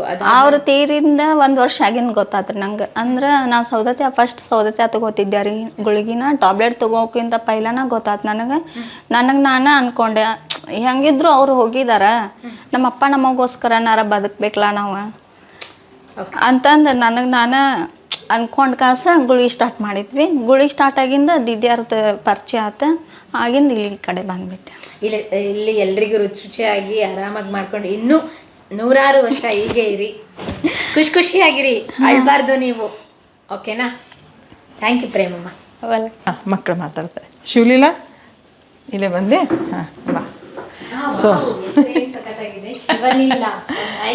ಹಾಂ, ಇವಳು ಶಿವಲೀಲಾ ಅಂತ ನಮ್ಮ ಮಗಳು. ಸೊ ಇವಳು ಶುರುವಾತಿನಿಂದ ನಮ್ಮ ಜೊತೆಗೆ, ಬೇರೆ ಆರ್ಗನೈಸೇಷನ್ದಾಗ ನಾ ಇದ್ದೆಲ್ಲ ಅವಾಗೂ ನನ್ನ ಜೊತೆಗಿದ್ಲು. ಈಗ ಕೂಡ ಏನೈತಿ ಅದ್ರ ನಂತರ ಕೂಡ ನಾ ಇಲ್ಲಿ ಆಶ್ರಯ ಶುರು ಮಾಡಿದ ನಂತರ ಕೂಡ ನನ್ನ ಜೊತೆಗೆ ಬಂದದಾಳ. ಭಾಳ ಸ್ಟ್ರಾಂಗ, ಭಾಳ ಸಪೋರ್ಟ. ಸೊ ಖುಷಿ ಅನ್ನಿಸ್ತದ. ಕೆಲವೊಂದು ಅನ್ನೋಕ್ಕಿಂತ ಎಲ್ಲ ನನ್ನ ಮಕ್ಕಳು ಕೂಡ ಏನೈತಿ ಇಂಡೈರೆಕ್ಟ್ ಆಗಿ ನನಗೆ ಮಾರಲ್ ಒಂದು ಸಪೋರ್ಟ್ ಇದ್ದಂಗೆ. ಸೊ ಅವ್ರಿಗೋಸ್ಕರ ನಾವು ಬದುಕ್ತಾ ಇದ್ದೀವಿ, ನಮಗೋಸ್ಕರ ಅವ್ರು ಒಂದು ರೀತಿ ಬದುಕಿ ನಮಗೆ ಸಪೋರ್ಟ್ ಮಾಡ್ತಾ ಇರೋದು. ಸೊ ಶಿವಲೀಲಾ ಕೂಡ ಏನೈತಿ ಮಾತಾಡಲಿಕ್ಕೆ ಎಲಿಜಿಬಲ್ ಇದ್ದಾಳೆ, ನೀವು ಮಾತಾಡ್ಸ್ಬೋದಕ್ಕೀಗೆ. ಹಾಯ್ ಶಿವಲೀಲಾ. ಮೇಡಮ್ ಹೇಳ್ತಾರೆ ತುಂಬ ಸ್ಟ್ರಾಂಗ್ ಆಗಿದ್ದೀರಾ ಅಂತ. ಹಂಗೆ ಸ್ಟ್ರಾಂಗ್ ಆಗೇ ಇರಬೇಕು. ಯಾಕೆ ಹೇಳಿ, ಹೆಣ್ಮಕ್ಳೇ ಸ್ಟ್ರಾಂಗ್. ಹಾಂ ಹೌದು. ಯಾವರು? ಹತ್ತನೇ ತಾಲೂಕು ಮುಳಿ. ಓಕೆ. ಏನು ಓದ್ತಾ ಇರೋದು? BA 4th SEM. ಓಕೆ. ಹೇಗಿದೆ ಲೈಫ್ ಇಲ್ಲಿಗೆ ಬಂದ ನಂತರ? ಚೆನ್ನಾಗಿ. ಮುಂಚೆ ಹೇಗಿತ್ತು? ನಾ ಚಿಕ್ಕ ವಯಸ್ಸಿಂದ ಅಷ್ಟು ಇದನ್ನು ಯಾಕೋ ಮೇಡಮ್ ಅವ್ರ ಜೊತೆನೇ ಹೆಚ್ಚು ಬದುಕಿದ್ದೀನಿ. ಯಾಕೆ ಪೂರ ಸಪೋರ್ಟ್ ಆರಾಮಾಗಿದ್ದೀನಿ. ಓಕೆ. ನಿಮ್ಮ ತಂದೆ ತಾಯಿಯವರು ಏನು ಮಾಡ್ತಾರೆ? ತಿರ್ಕೊಂಡು. ಸಾರಿ, ನಂಗೆ ಗೊತ್ತಿರಲಿಲ್ಲ. ಓಕೆ. ಹಾಗಾದರೆ ನಿಂಗೆಲ್ಲ ಇವಾಗ ಮೇಡಮ್ಮೇ ಅಂದರೆ ಫ್ಯಾಮಿಲಿಲಿ ಅಜ್ಜಿ ತಾತ ಆ ಥರ? ಅಜ್ಜಿ ಅಜ್ಜ ಅಣ್ಣ 2 ಅಕ್ಕಗಳಿರ್ತಾರೆ, ಕಾಕ ಕೊಕ್ಕು ಇಷ್ಟ. ಓಕೆ. ಅವರೆಲ್ಲ ಅವ್ರವ್ರ ಲೈಫ್ದಾಗ ಇದ್ದಾರೆ. ಓಕೆ. ಶಿವಲೀಲಾ ಈ ಥರ ಅಂತ ಯಾವಾಗ ಗೊತ್ತಾಯ್ತು ಮೇಡಮ್? ಹೇಗೆ ಸಿಕ್ಕಿದ್ದು? ಶಿವಲೀಲಾ ಚಿಕ್ಕವಳಿದ್ದಾಗನೇ ಅವ್ರ ಅತ್ತಿ, ಅಪ್ಪನ ತಂಗಿ ಮತ್ತು ಅವ್ರ ಅಜ್ಜ ತಂದು ಬೇರೆ ಆರ್ಗನೈಸೇಷನಲ್ಲಿ ಬಿಟ್ಟಿದ್ರು. ಸೊ ಆವಾಗಿಂದ ನನಗೆ ಪರಿಚಯ. ಅವಳು ಎಡ್ನತೆ ಇದ್ರೆ ಹಾಂ, 2nd ಸ್ಟ್ಯಾಂಡರ್ಡಿಂದ. ಓಕೆ. ಬೇರೆ ಆರ್ಗನೈಸೇಷನಲ್ಲಿದ್ದಾಗ ಅವಳು ನನ್ನ ಜೊತೆ ಬೆಳೆದಿದ್ದಾಳೆ. ಸೊ ಅದ್ರ ಜೊತೆಗೆ ಏನೈತಿ, ನಾವು ಅಲ್ಲಿಂದ ಹೊರಗೆ ಬಂದ ನಂತರ ಕೂಡ ಏನೈತಿ, ಅವಳು ಬೇರೆ ಆರ್ಗನೈಸೇಷನ್ ಇದ್ದಳು. ಎಷ್ಟು 7th ನಂತರ ಬೇರೆ ಇನ್ನೊಂದು ಆರ್ಗನೈಸೇಷನ್ ಕುಟುಂಬ ಅಂತಿತ್ತು, ಅಲ್ಲಿದ್ಲು. ಅಲ್ಲಿ 18 ವರ್ಷದ ನಂತರ ಮಕ್ಕಳನ್ನ ಅವ್ರು ಮ್ಯಾನೇಜ್ ಮಾಡೋದಿಲ್ಲ ಅಂತಲೇ ನಮಗೆ ಇಲ್ಲಿ ಕಳಿಸಿದ್ರು. ಮತ್ತು ವಾಪಸ್ ಅವಳು ನಮ್ಮ ಮನೆಗೆ ಬಂದಳು. ಓಕೆ. ಅಂದರೆ ಶಿವಲೀಲಾ ಅವ್ರ ತಂದೆ ತಾಯಿ ಏನಾಗಿ ಎಕ್ಸ್ಪರ್ಟ್ ಆಗಿದೆ? ಇದೆ because of this reason? Okay. ಹಾಂ. ಅವರಿಗೆ ಲೇಟಾಗಿ ವಿಷಯ ಗೊತ್ತಾಯ್ತಾ ಏನಾದರೂ? ಅವಳೇ ಹೇಳಬೇಕೀಗ ಅದನ್ನು. ಶಿವಲೀಲಾ ಹೇಳಕ್ಕೆ ಇಷ್ಟ ಇದ್ರೆ ಖಂಡಿತ ಹೇಳ್ಬೋದು. ಮುಂಚೆ ನಮ್ಮ ಪಪ್ಪಾಗ ಲೈಮನ್ ಇದ್ರ ಮೇಲೆ ಲೈಮನ್ ಕೆಲಸ ಮಾಡ್ತಾರೆ. ಶಾಕ್ ಹೊಡೆದಾಗ ರೀ ಅವ್ರಿಗೆ ಅಡ್ಮಿಟ್ ಮಾಡಿದಾಗ ಡಾಕ್ಟರ್ ಬ್ಲಡ್ ಇದನ್ನು ಮಾಡಿದ ಮುಂದೆ ಆ ಪಪ್ಪಾಗೆ ಬಂದಿತ್ತು ರೀ. ಆ ಥರದಿಂದ ಆಮೇಲೆ ಅಮ್ಮನಿಗೆ ಬಂದು ಅಣ್ಣನಿಗೆ, ಆಮೇಲೆ ನನಗೆ ಮಾಡ್ತೀವಿ. ಹಂಗಾರೆ ಏನಾದರೂ ಹೊಟ್ಟೆಲಿದ್ದಾಗಲೇ ಬಂದಿದ್ದ ಮೇಡಮ್? ಯಾವ ರೀತಿ ಇದು ಕೇಸಸ್? ಮಕ್ಕಳಿಗೆ ಯಾವಾಗ ಬರುತ್ತೆ ಅಂದರೆ ಬಾಯಿ ಬರ್ತ ತಂದೆ ತಾಯಿ HIV ಇದ್ರೆ ಮಾತ್ರ ಮಕ್ಕಳಿಗೆ ಹುಟ್ಟೋ ಸಮಯದಾಗ ಮಕ್ಕಳಿಗೆ ಬರ್ತದೆ. ಸೊ ಪೇರೆಂಟ್ ಟು ಚೈಲ್ಡ್ ಇದು ಈ ಕೇಸಸ್ ಎಲ್ಲ ಪೇರೆಂಟ್ ಟು ಚೈಲ್ಡ್. ಈ ಪ್ರೇಮಾಂದು ನಂದು ಪೇರೆಂಟ್ ಟು ಚೈಲ್ಡ್ ಅಲ್ಲ. ಮಕ್ಕಳಿಲ್ಲೆಲ್ಲ ಏನದಾರಲ್ಲ ಅಪ್ಪ ಅಮ್ಮನಿಂದ ಕಾಯಿಲೆ ಬಂದಿರೋಂಥ ಮಕ್ಕಳು. ಶಿವಲೀಲಾ ಹೇಗಿದೆ ಲೈಫ್? ಇಲ್ಲಿ ಆರಾಮಾಗಿದೆ, ಹೀಗೆ ಸ್ಟ್ರಾಂಗ್ ಆಗಿರೋ. ಓಕೆನಾ? Thank you. All the best. Thank you. ಏನಾಗಬೇಕು ಅಂದ್ಕೊಂಡಿದ್ದು ಲೈಫಲ್ಲಿ? ಟೀಚರ್. ಎಲ್ರಿಗೂ ಒಂದು ಮಾದರಿಯಾಗಿ ಕಲಿಸ್ಬೇಕು ಅಂತ ಹೇಳಿ. ಓಕೆ. ಟೀಚರ್ ಆಗಾಯ್ತು. ಹಾಗಾಗಿ ಮಾತು ಜಾಸ್ತಿ ಇಲ್ಲ, ಸೈಲೆಂಟಾಗಿ ಮಾತಾಡ್ತಾ ಇದ್ದಾರೆ. ಅವಳ ಮಾತು ನಾವು ಒಂದೊಂದ್ಸಲ ಅಂತೀನಿ ಚುಪ್ ಅಂತೇಳಿ. ಎಷ್ಟು ಈ ಬೆಳಗಿಂದ ಕೂಡ ಸುಮಾರು ಸಲ ಶಾಂತಿರ್ ಅಂತ ಹೇಳಿ ಅಷ್ಟು ಮಾತಾಡ್ತಾ. ನಾನು ಎಷ್ಟೆಲ್ಲ ಬಿಲ್ಡಪ್ ಕೊಟ್ಟೆ, ಹೆಣ್ಮಕ್ಳೇ ಸ್ಟ್ರಾಂಗ್ ಗುರು ಅಂತ. ಇನ್ನೊಂದು ಸ್ವಲ್ಪ ಹೊತ್ತು ಅಷ್ಟೇ ಬಿಟ್ರೆ ನಿನ್ ತಲೆ ನೋವಾಗೋ ಥರ ಮಾತಾಡ್ತಾಳೆ ಅವಳು, ಭಾಳ ಮಾತು. ಓಕೆ. ಒಂದು ಮಾತು ಅಂತ ಹೇಳಿದಾಗ ನೆನಪಾಯ್ತು. ಒಂದು ನಮ್ಮ ಹೆಣ್ಮಕ್ಳ ಸಮುದಾಯಕ್ಕೆ ಒಂದು ಸ್ಫೂರ್ತಿದಾಯಕ ಮಾತು ಹೇಳಿದ್ರೆ ಏನು ಹೇಳ್ತೀಯ ಶಿವಲೀಲಾ? ಏನೇ ತ್ರಾಸು ಬಂದ್ರೂ ಯಾರು ಇನ್ನೊಬ್ಬರು ಸಪೋರ್ಟ್ ಆಗಿರ್ಲಿಕ್ಕೂ ತಮ್ಮ ಸಪೋರ್ಟಾಗಿ ನಿಂತು ತಾವ ಏನೇ ಪ್ರಾಬ್ಲಮ್ಸ್ ಬಂದ್ರೂ ತಾವು ಎದುರಿಸಿ ನಿಂದಿರ್ಬೇಕತ್ತ ಅಷ್ಟೇ. ಸೂಪರ್. ಸೊ ಇನ್ನೊಬ್ಳು ಪೂಜಾ ಅಂತ. ಸೊ ಇವಳು ಆಯಿತಾ 4 ವರ್ಷ ಆಯ್ತು ಬಂದು ಕೂಸು 4 ವರ್ಷ ಆಯ್ತು ಇಲ್ಲಿ ಬಂದು ಶುರುವಾತಿಗೆ ಬಂದಾಗ ಅವಳ ಲೈಫ್ ಅವಳು ಉಳಿತಾ ಇಲ್ಲ ಅಂತ ನನಗೆ ಗ್ಯಾರಂಟಿ ಇಲ್ಲ, ಆ ಕಂಡೀಷನ್ನಲ್ಲಿ ಇಲ್ಲಿ ಬಂದಿದ್ಲು.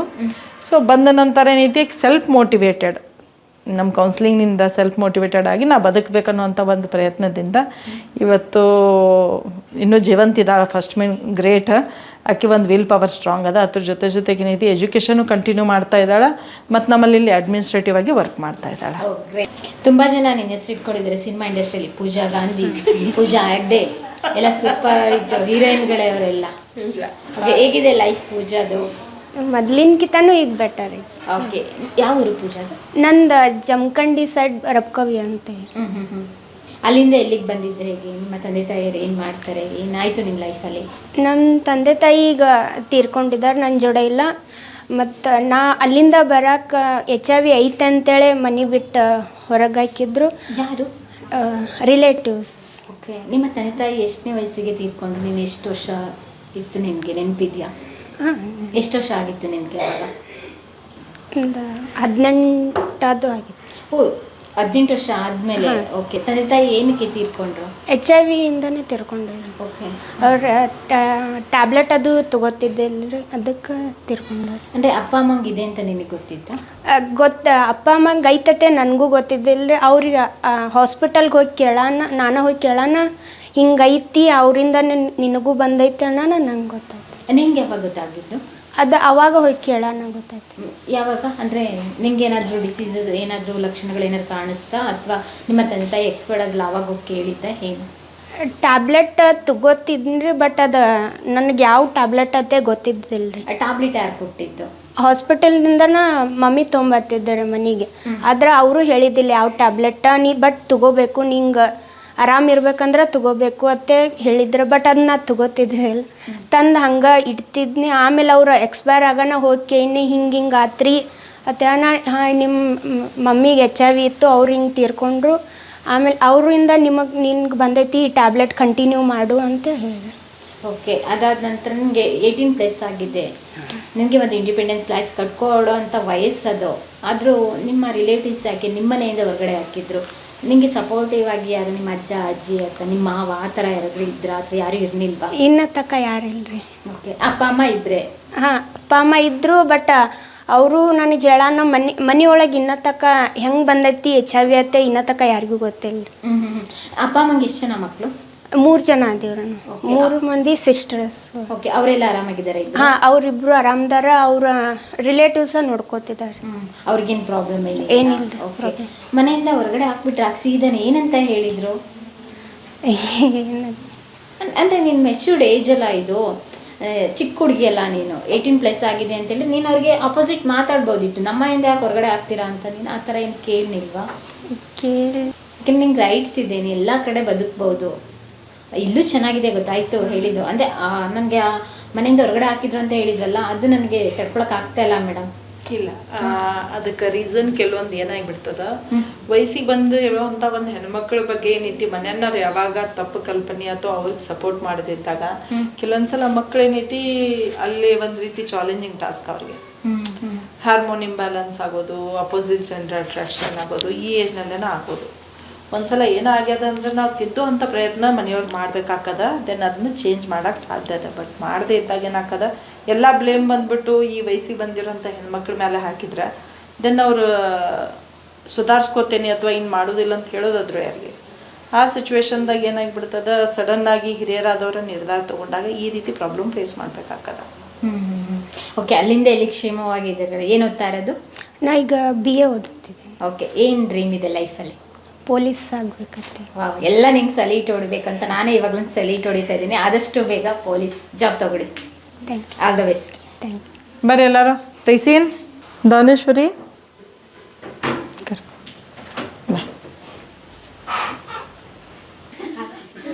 ಲಕ್ಷ್ಮೀ, ಪ್ರಿಯಾಂಕದ ಈ ಕಡೆ ಬರ್ರಿ ಕೋಸ, ಈ ಸೈಡ್ ಬರ್ರಿ.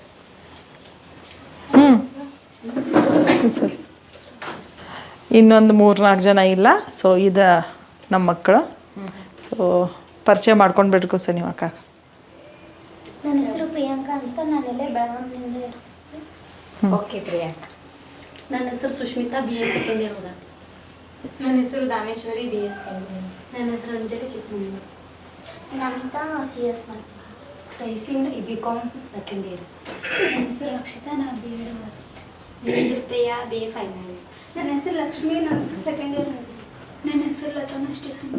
ಕಳೆದ ವಿಡಿಯೋದಲ್ಲಿ ನೀವು ನೋಡಿದ್ದೀರಾ ನಾಗರತ್ನ ಅವ್ರ ಬದುಕು ಹಾಗೂ ಇಲ್ಲಿರುವಂಥ ಮಕ್ಕಳ ಬದುಕು ಹೇಗಿದೆ ಅಂತ.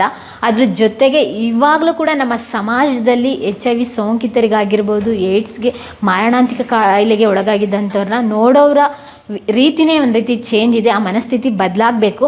ಅಂಥವ್ರ ಕೆಲಸ ಎಲ್ಲಿ ಮಾಡಬೇಕು, ಅವ್ರಿಗೆ ಒಂದು ಜೀವನ ಕಟ್ಕೋಬೇಕು, ಅವರಿಗೂ ಕೂಡ ಇಂಡಿಪೆಂಡೆಂಟ್ ಲೈಫ್ ಲೀಡ್ ಮಾಡಬೇಕು, ಸ್ವಂತ ಕಾಲ ಮೇಲೆ ನಿಂತ್ಕೊಂಡು ಬದುಕನ್ನು ಕಟ್ಕೊಡ್ಬೇಕನ್ನೋರಿಗೆ ನಾಗರತ್ನ ಅವರು ಮಾಡಿರೋಂಥ ಒಂದು ವ್ಯವಸ್ಥೆನೇ ಇದು. ಇದ್ರ ಬಗ್ಗೆ ಮೇಡಮ್ನೇ ಮಾಹಿತಿ ಕೊಡ್ತಾರೆ.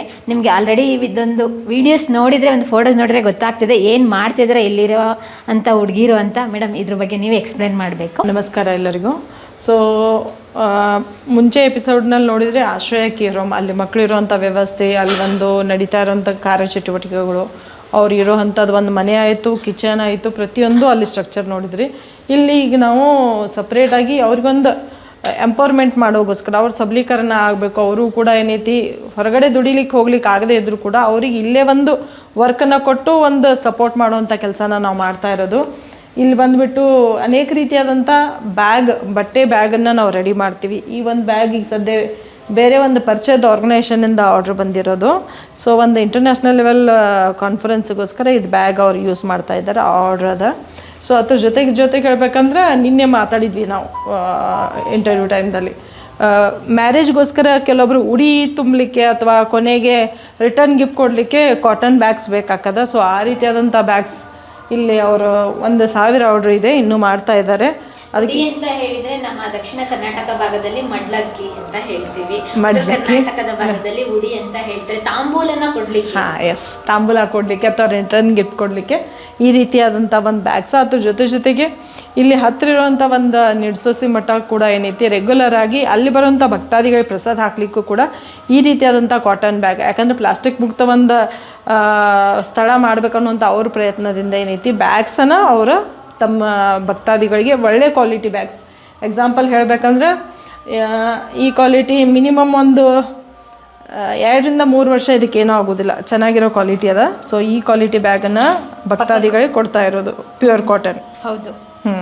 ಸೊ ಅದಕ್ಕಾಗಿ ಏನೈತಿ ಈ ಬ್ಯಾಗನ್ನು ಕೊಡೋದ್ರಿಂದ ಏನೈತಿ ಒಂದು ಪ್ಲಾಸ್ಟಿಕ್ ಫ್ರೀ ಎನ್ವೈರ್ಮೆಂಟ್ ಆಗುತ್ತೆ. ಸೆಕೆಂಡ್ ಆಗಿ ಬಂದ್ಬಿಟ್ಟು ಪ್ಲಾಸ್ಟಿಕ್ದಾಗ ಹಾಕೋಕ್ಕಿಂತನೂ ಈ ಒಂದು ರೀತಿಯಾದಂಥ ಒಂದು ಬ್ಯಾಗ್ನಲ್ಲಿ ಹಾಕಿ ಕೊಡೋದ್ರಿಂದ ಅವ್ರಿಗೂ ಕೂಡ ಮನ ಪರಿವರ್ತನೆ ಆಗಿ ಪ್ಲಾಸ್ಟಿಕ್ ಕಡಿಮೆ ಮಾಡಿ ಕಾಟನ್ ಬ್ಯಾಗನ್ನು ಯೂಸ್ ಮಾಡುವಂಥ ಪ್ರಯತ್ನ ಮಾಡ್ಬೋದು ಅನ್ನೋಂಥ ಒಂದು ಅವ್ರ ಆಲೋಚನೆ ಏನೈತಿ.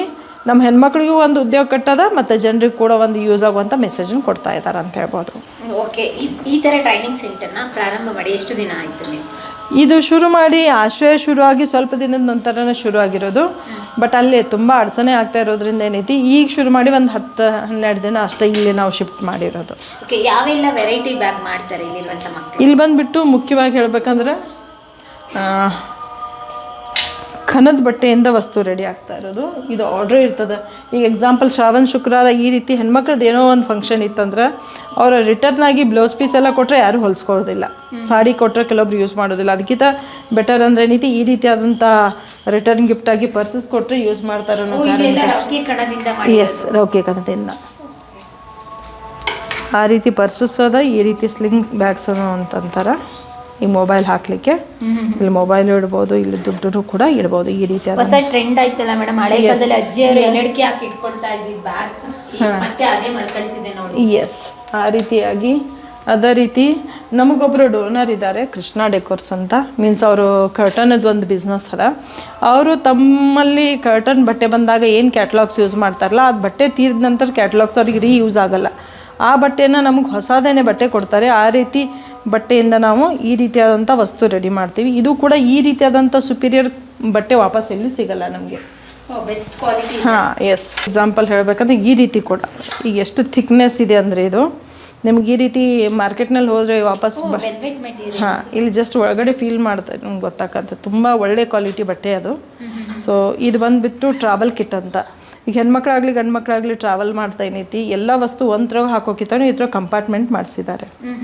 ಸೊ ಈ ರೀತಿ ಕಂಪಾರ್ಟ್ಮೆಂಟ್ ಪ್ರತಿಯೊಂದರಲ್ಲೂ ಒಂದೊಂದು ವಸ್ತು ಹಾಕಿ ಅವರು ಟ್ರಾವೆಲಿಂಗ್ ಮಾಡೋದನ್ನ ಯೂಸ್ ಮಾಡ್ಕೋಬೋದು. ಅದಲ್ದ ಈ ರೀತಿ ಮೊಬೈಲ್ ಪೌಚ್ ಥರ ಈ ರೀತಿ ಸಿಂಪಲ್ಲಾಗಿ. ಮೊಬೈಲ್ ಎಸ್ ಹಾಂ ಎಸ್ ಅದು ಕೂಡ ಮಾಡ್ಬೋದು. ಅದಲ್ಲದೆ ಈ ರೀತಿ ಸುಮಾರು ಜನರಿಗೆ ತೋರಣ ಬಟ್ಟೆಯಲ್ಲಿ ತುಂಬಾ ಒಂದು ಇಷ್ಟಪಡ್ತಾ ಇದ್ದಾರೆ ಈ ರೀತಿಯಾಗಿರೋಂಥ ಒಂದು ಟ್ರೆಂಡ್. ಇದು ಸೀರೆ ಬಾರ್ಡ್ರು, ಸೀರೆ ಬಾರ್ಡ್ರೇ ಅದು. ಬಾಗ್ಲಿಗೆ ಒಂದು ತೋರಣ. ಎಸ್ ಅಂದ್ರೆ ನಾರ್ಮಲ್ ಆಗಿ ವೆಲ್ಕಮ್ ಆಯಿತು, ಒಂದು ಹೊರಗಡೆ ಹೊತ್ಸ್ಲ ಅಥವಾ ಬಾಗಿಲದ ಎಂಟ್ರೆನ್ಸ್ ಏನಿದೆ ಈ ರೀತಿ ಒಂದು ಪಾಸಿಟಿವ್ ವೈಬ್ ಬರಲ್ಲ ಅಂತ ಸುಮಾರು ಆರ್ಡ್ರ್ ಈ ರೀತಿಯಾಗಿ ಬರ್ತಾ ಇದ್ದಾವೆ. ಈ ರೀತಿದು ಇದಕ್ಕೆಲ್ಲ ಟ್ರೈನಿಂಗ್ ಯಾವ ರೀತಿ ಕೊಡ್ತೀರಾ? ಇಲ್ಲೇ ಹೆಚ್ಚಾಗಿ ನಾವೇ ಇಲ್ಲೇ ನಮ್ಮ ಮೇನಾಗಿ ಹೇಳ್ಬೇಕಂದ್ರೆ ಇವ್ರಿಗೆ ಟ್ರೈನಿಂಗ್ಕಿಂತನೂ ಈಗ ಟ್ರೈನಿಂಗ್ ತೊಗೊಂಡಾಗ್ಯದಲ್ಲ, ಒಂದು ಯೂಟ್ಯೂಬ್ನಲ್ಲಿ ಯಾವುದಾದ್ರು ಒಂದು ವಿಡಿಯೋ ನೋಡಿದರೆ ಅದನ್ನ ಇಂಪ್ಲಿಮೆಂಟ್ ಮಾಡಿಬಿಡ್ತಾರೆ. ಸೊ ಹೊಸ ಪ್ರಾಜೆಕ್ಟ್ ಅಥವಾ ವಸ್ತುನ ಅವರು ರೆಡಿ ಮಾಡ್ಲಿಕ್ಕೆ ಶುರು ಮಾಡ್ತಾರೆ. ಹಾಗಾದ್ರೆ ಯೂಟ್ಯೂಬ್ ಯಾವ ರೀತಿಯಾಗಿ ಎಜುಕೇಟ್ ಮಾಡ್ತಾ ಇದೆ, ಸ್ಕಿಲ್ ಡೆವಲಪ್ಮೆಂಟ್ ಮಾಡ್ತಾ ಇದೆ ಅನ್ನೋದಕ್ಕೆ ಇಲ್ಲಿರೋದೇ ಸಾಕ್ಷಿ. ಎಸ್ ಇದು ಒಂದು ರೀತಿ ಬ್ಯಾಕ್ ಅಂತ, ನೀವೆಲ್ಲೂ ಹೋಗ್ಬೇಕಾದ್ರೆ ಒಂದು ಬುಕ್ಕು ತೊಗೊಂಡು ವಾಟರ್ ಬಾಟಲು, ಮಕ್ಕಳು ಟ್ಯೂಷನ್ಗೆಲ್ಲ ಹೋಗ್ಲಿಕ್ಕೆ ಇದು ಯೂಸ್ ಆಗುತ್ತೆ. ಸಿಂಪಲ್ಲಾಗಿ ಬೆನ್ನಿಗೆ ಹಾಕ್ಕೊಂಡು ಹೋಗ್ಬೋದು. ಸೂಪರ್ ಅಂದ್ರೆ ಎಲ್ಲಾ ರೀತಿ ವೆರೈಟಿ ಬ್ಯಾಗ್, ಪರ್ಸ್, ಪೌಚ್ ಎಲ್ಲ ಸಿಗುತ್ತೆ ಇಲ್ಲಿ. ಎಸ್ ಎಲ್ಲ ರೀತಿಯಾದಂಥ ಪ್ರಾಡಕ್ಟ್. ಏನೋ ಒಂದು ಆರ್ಡ್ರ್ ಕೊಟ್ಟರು ಕೂಡ ಅದಕ್ಕೆ ಸ್ವಲ್ಪ ಕಲೀಲಿಕ್ಕೆ ಟೈಮ್ ಹತ್ತದ, ಒಂದು 2-3 ದಿನ, ಆಮ್ಯಾಗ ಅವ್ರ ಆರ್ಡ್ರ್ ಫುಲ್ಫಿಲ್ ಮಾಡ್ತಾರೆ. ಈ ರೀತಿ ಸುಮಾರು ಒಂದು ಬೇರೆ ಬೇರೆ ರೀತಿ ಪ್ರಾಜೆಕ್ಟನ್ನು ಅವ್ರು ಇಂಪ್ಲಿಮೆಂಟ್ ಮಾಡಿಕೊಟ್ಟಿದ್ದಾರೆ. ಒಬ್ಬರದು ಆರ್ಡ್ರ್ ಇತ್ತು, ರಿಯಾ ಅಂತ ಒಬ್ಬರು ಲೇಡಿ, ಅದು ಗೊಂಬೆ ಹೆಸರು ಏನಿದೆ, ಮೀರಾ ಗೊಂಬೆ. ಅವರೊಬ್ಬರ ಬುಕ್ ಬರೆಯೋರು ಏನು ಮಾಡಿದರು, ಒಂದು ಸ್ಟೋರಿ ಏನು ಬುಕ್ದಲ್ಲಿ ಬರೆದಿದ್ರಲ್ಲ ಅದನ್ನು ಬುಕ್ ಜೊತೆ ಗಿಫ್ಟಾಗಿ ಕೊಡ್ಬೇಕಂತ ಮೀರಾ ಅಂತ ಒಂದು ಗೊಂಬಿನ ಮಾಡಿದರು. ಆ ಗೊಂಬಿನ ಇಲ್ಲಿವರೆಗೂ ಯಾರೂ ಮಾಡ್ಲಿಕ್ಕೆ ಸಾಧ್ಯ ಆಗಿಲ್ಲ. ಬಟ್ ಹ್ಯಾಂಡ್ಮೇಡ್ ಇವರು ರೆಡಿ ಮಾಡಿ ಪ್ರತಿಯೊಂದು ಬುಕ್ ಜೊತೆಗೆ ಆ ಗೊಂಬೆನೂ ಕೊಟ್ಟಿದ್ರು. ಅದನ್ನದ ಗೊಂಬೆ ಇದೆಯಾ ಎಲ್ಲ ಒಯ್ದ್ರು ಅವರು. ಸೊ ಪ್ರತಿಯೊಂದು ಪ್ರಾಜೆಕ್ಟ್ ಯಾರು ಹೊಸದಾಗಿ ತಂದರು ಏನಾದರೂ ಮಾಡ್ಬೇಕಂತಂದ್ರೆ ಆಗೋದಿಲ್ಲ ಅಂತ ಅನ್ನೋರಿಲ್ಲ, ಪ್ರಯತ್ನ ಮಾಡ್ತಾರೆ, ದೆನ್ ಸಕ್ಸಸ್ ಮಾಡಿ ಕೂಡ ಏನೈತಿ ಕೊಡ್ತಾರೆ. ಅದೊಂದು ಖುಷಿ ಅನಿಸ್ತದೆ. ಎಷ್ಟು ಇನ್ವೆಸ್ಟ್ ಮಾಡಿದ್ದೀರಾ ಈ ಮಷಿನ್ಗೆ? ಮಷಿನ್ ಬಂದುಬಿದ್ದು ಇದು ರೋಟ್ರಿ ಕ್ಲಬ್ನಿಂದ ಕೊಟ್ಟಿರೋದು. ರೋಟ್ರಿ ಕ್ಲಬ್ದವರೇ 3 ಮಷಿನ್ ಕೊಟ್ಟಿರೋದು, ಉಳಿದಿರೋದು ನನ್ನೊಂದು ವೈಯಕ್ತಿಕ ಇತ್ತು, ಇನ್ನೊಂದು ನಮ್ಮೊಬ್ಬರು ಫ್ರೆಂಡ್ ಕೊಟ್ಟಿರೋದು. ಆ ರೀತಿಯಾಗಿ ಯೂಸ್ ಮಾಡ್ತಾ ಇರೋದು. ಹಾಗಾದ್ರೆ ನೀವು ಟೈಲರಿಂಗ್ ಕಲ್ತಿದ್ರಾ? ಮುಂಚೆ ನಂದು ಅದೇ ಆಗಿರೋದು, ಡಿಪ್ಲೊಮಾ ಇನ್ ಜೋಸಿ ಆಗಿತ್ತು. ಸೊ ಆವಾಗ ಸ್ವಲ್ಪ ಮಟ್ಟಿಗೆ ಕಲಿತೆ. ಅದರ ನಂತರ ನನ್ನ ಫೀಲ್ಡ ಬೇರೆ ಆಗಿರೋದ್ರಿಂದ ಸ್ವಲ್ಪ ಅವಾಯ್ಡ್. ಬಟ್ ಏನೈತಿ ನಂಗೆ ಇನ್ನೂ ಕೂಡ ಫ್ಯಾಷನ್ ಡಿಸೈನಿಂಗ್ದಾಗ ತುಂಬ ಇಷ್ಟ. ಅದ್ರ ಜೊತೆಗೆ ಇಲ್ಲಿ ಹೊಲಿಗೆ ಈ ರೀತಿಯಾಗಿ ಕೌಶಲ್ಯಾಭಿವೃದ್ಧಿ ಜೊತೆಗೆ ಬೇರೆ ಬೇರೆ ಇನ್ನೆಲ್ಲ ಆಕ್ಟಿವಿಟೀಸ್ ನಡೆಯುತ್ತೆ ಮೇಡಮ್ ಇಲ್ಲಿ ಬಂದುಬಿಟ್ಟು ಇನ್ನೂ ಕೆಲವೊಂದು ಜ್ಯುವೆಲ್ಲರಿ ಮೇಕಿಂಗ್ ಮಾಡ್ತಾಯಿದ್ರು. ಅದು ಆಲ್ಮೋಸ್ಟ್ ಎಲ್ಲ ಖಾಲಿ ಆಗ್ಯದ. ಇಲ್ಲಿ ಮಾಡಿರೋ ಪ್ರತಿಯೊಂದು ಪ್ರಾಡಕ್ಟನ್ನು ನಮ್ಮ 5 ಸ್ಟಾರ್ ಮ್ಯಾರಿಯಟ್ ಫೇರ್ ಬಿಲ್ಡ್ ಅವರು ಸಪೋರ್ಟ್ ಮಾಡ್ತಾರೆ. ಅಲ್ಲಿ ರೀಪ್ರೆಸೆಂಟ್ ಮಾಡ್ತೀವಿ, ಸೇಲ್ ಕೂಡ ಮಾಡ್ತೀವಿ. ಸೊ ಉದ್ದೇಶ ಏನು ಬಂದುಬಿಟ್ಟು ಅಂದರೆ ಇದು ಒಂದೇ ಅಂತಲ್ಲ, 15 ಥರ ಪ್ರಾಡಕ್ಟ್ ರೆಡಿ ಆಗುತ್ತೆ ಮೇಡಮ್. ಈ ಎಲ್ಲ ಖಾಲಿ ಆಗಿರೋದ್ರಿಂದ ಇಷ್ಟೇ ಇರೋದು. ಬಟ್ 15 ಥರ ವಸ್ತು. ಎಕ್ಸಾಂಪಲ್ ಹೇಳ್ಬೇಕಂದ್ರೆ ಈ ರೀತಿ ಬಟ್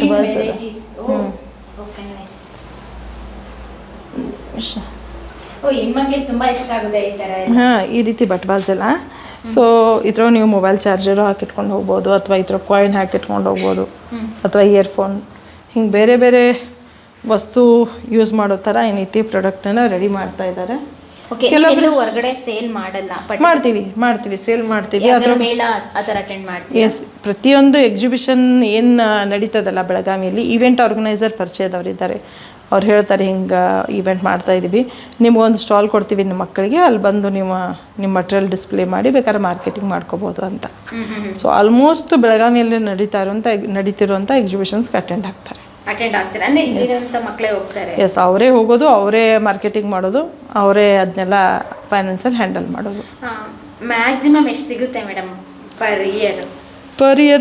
ಈಗ ಹೇಳ್ಬೇಕಂದ್ರೆ ಎಲ್ಲ ಮಟೀರಿಯಲ್ಲು ಅದು ಅವ್ರ ಸ್ಯಾಲ್ರಿ ಎಲ್ಲ ಕೊಟ್ಬಿಟ್ಟು ಮಿನಿಮಮ್ 1-1.5 ಲಕ್ಷ ಅವ್ರು ಸೇವ್ ಮಾಡಿದ್ದಾರೆ. ಓ ಗ್ರೇಟ್. ಹಾಗಾದ್ರೆ ಖುಷಿ ಆಗುತ್ತೆ.